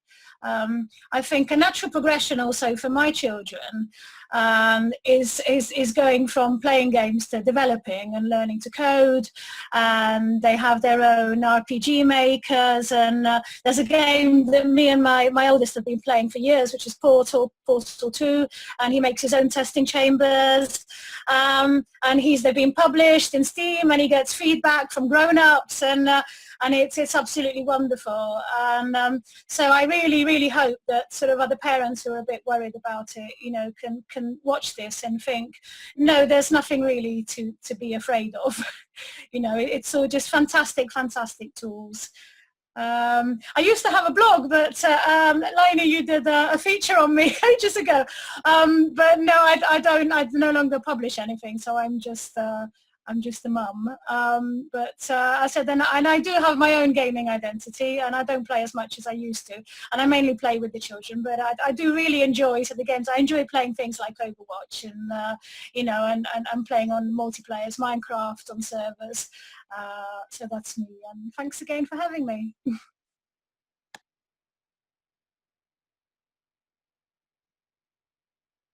Right. Okay. Yeah. I do have. I'm on Steam, on Discord, and I'm on Xbox Live. It's only the really places I don't have a website. I know how to design websites, but I don't have one yet or anything to link. But yeah, it's been really cool talking about all this stuff, hearing other people's experiences.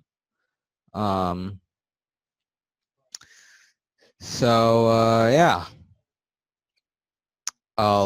It's really cool talking to all you guys, and it'll be fun if we could play something together at some point. Luis, don't forget to mention what you play. Oh, yeah, well, I mean, I've mentioned throughout, there's Counter-Strike, there's some Insurgency, there's Gary's Mod, there's Rocket League, that's all on PC. Of course, there's a lot more. I mean, I do have Minecraft and some of those other stuff. We don't play that often, though. So, yeah, like I said, I'll send my Steam ID in the chat. I don't have much to add. I'll just say I play a lot of Dota, like 95% of the time. That's all I play. I've played like over 4,000 hours of it. But other than that, I play a little bit of Overwatch. That's pretty much all I play. Thanks for having me on the show.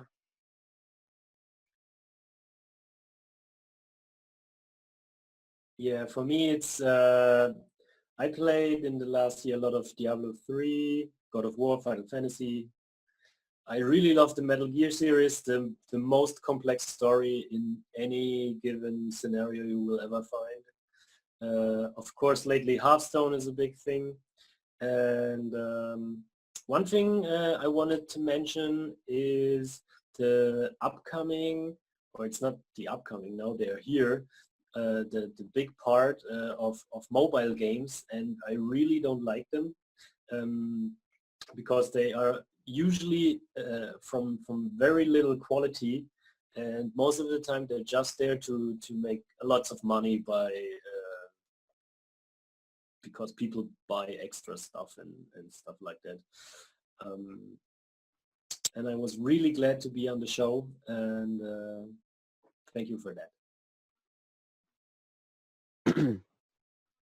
Yeah, it's been great to be on the show. Really thanks. Really happy to have been here. I mainly play I play RPGs like Dishonored and The Elder Scrolls, first-person shooter games like Garry's Mod or Insurgency, and also sandbox games like Starbound, for example, and strategy games like Age of Empires and Civilization 5. And you can find me on Steam as well, so I'll put my name in the chat. And thanks for having me.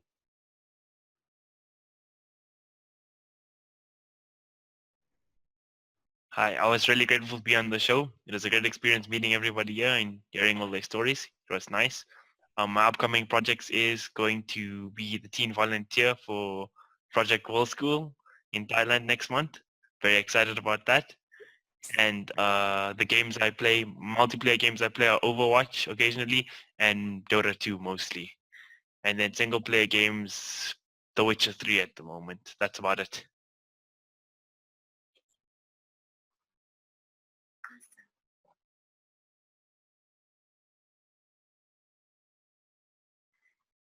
And that was everybody, right? Yeah. Oh my gosh, what an incredible panel. Thank you all so much for Thank you. your morning with us. I am just so grateful that you all have shared your stories. And I have learned a lot. Thank you, thank you, thank you. Finally, I just want to thank Nina for putting together this fabulous panel, and I'm grateful for all the work that you do, Nina. You're such an incredible producer, always coming up with the most amazing ideas. And really putting together these shows are a group effort. It's a community effort. We've got a group of 4 producers in the background, and we've got like 4 or 5 guest hosts because I'm constantly out doing retreats with teens, working with teens. So it's really a community effort, and I'm just so grateful for all the guests that come on and everybody that believes that it's important to put this information out there and catalog it for the world to see. So anyway, finally, I just want to thank Mel and Biggie over at Conscious Consumer Network. And my last thought always is, wherever you are and whatever you do, continue to always do it for the love of learning.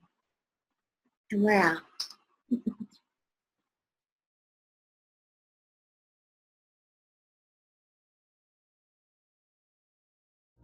If we want to change the world, we must first change the media. Mainstream media exists for the purposes of indoctrination and manipulation of public perception. The world of free and independent media is growing, and with the upsurge in information now available in the public domain, it has never been easier to access free and independent media. The exploration of this information resulted in an experimental project which would provide a fully supported space for researchers, whistleblowers, and seekers of all kinds to express themselves and educate the world. On the 1st of January 2015, Conscious Consumer Network was launched to the world. Nobody thought we would make it this far, but CCN is the longest running free and independent media network of its kind. CCN is a unique collaboration of hearts and souls, bringing you information from different perspectives to educate and inform. Since we started CCN, we have had only one desire: the pursuit of a free, fair, just, sustainable world, and this has not changed. Having overcome many challenges over the last 2 years, CCN is here to stay, and we've got great things lined up for 2017. Help keep CCN on the air by supporting the 2017 Network Support Fund.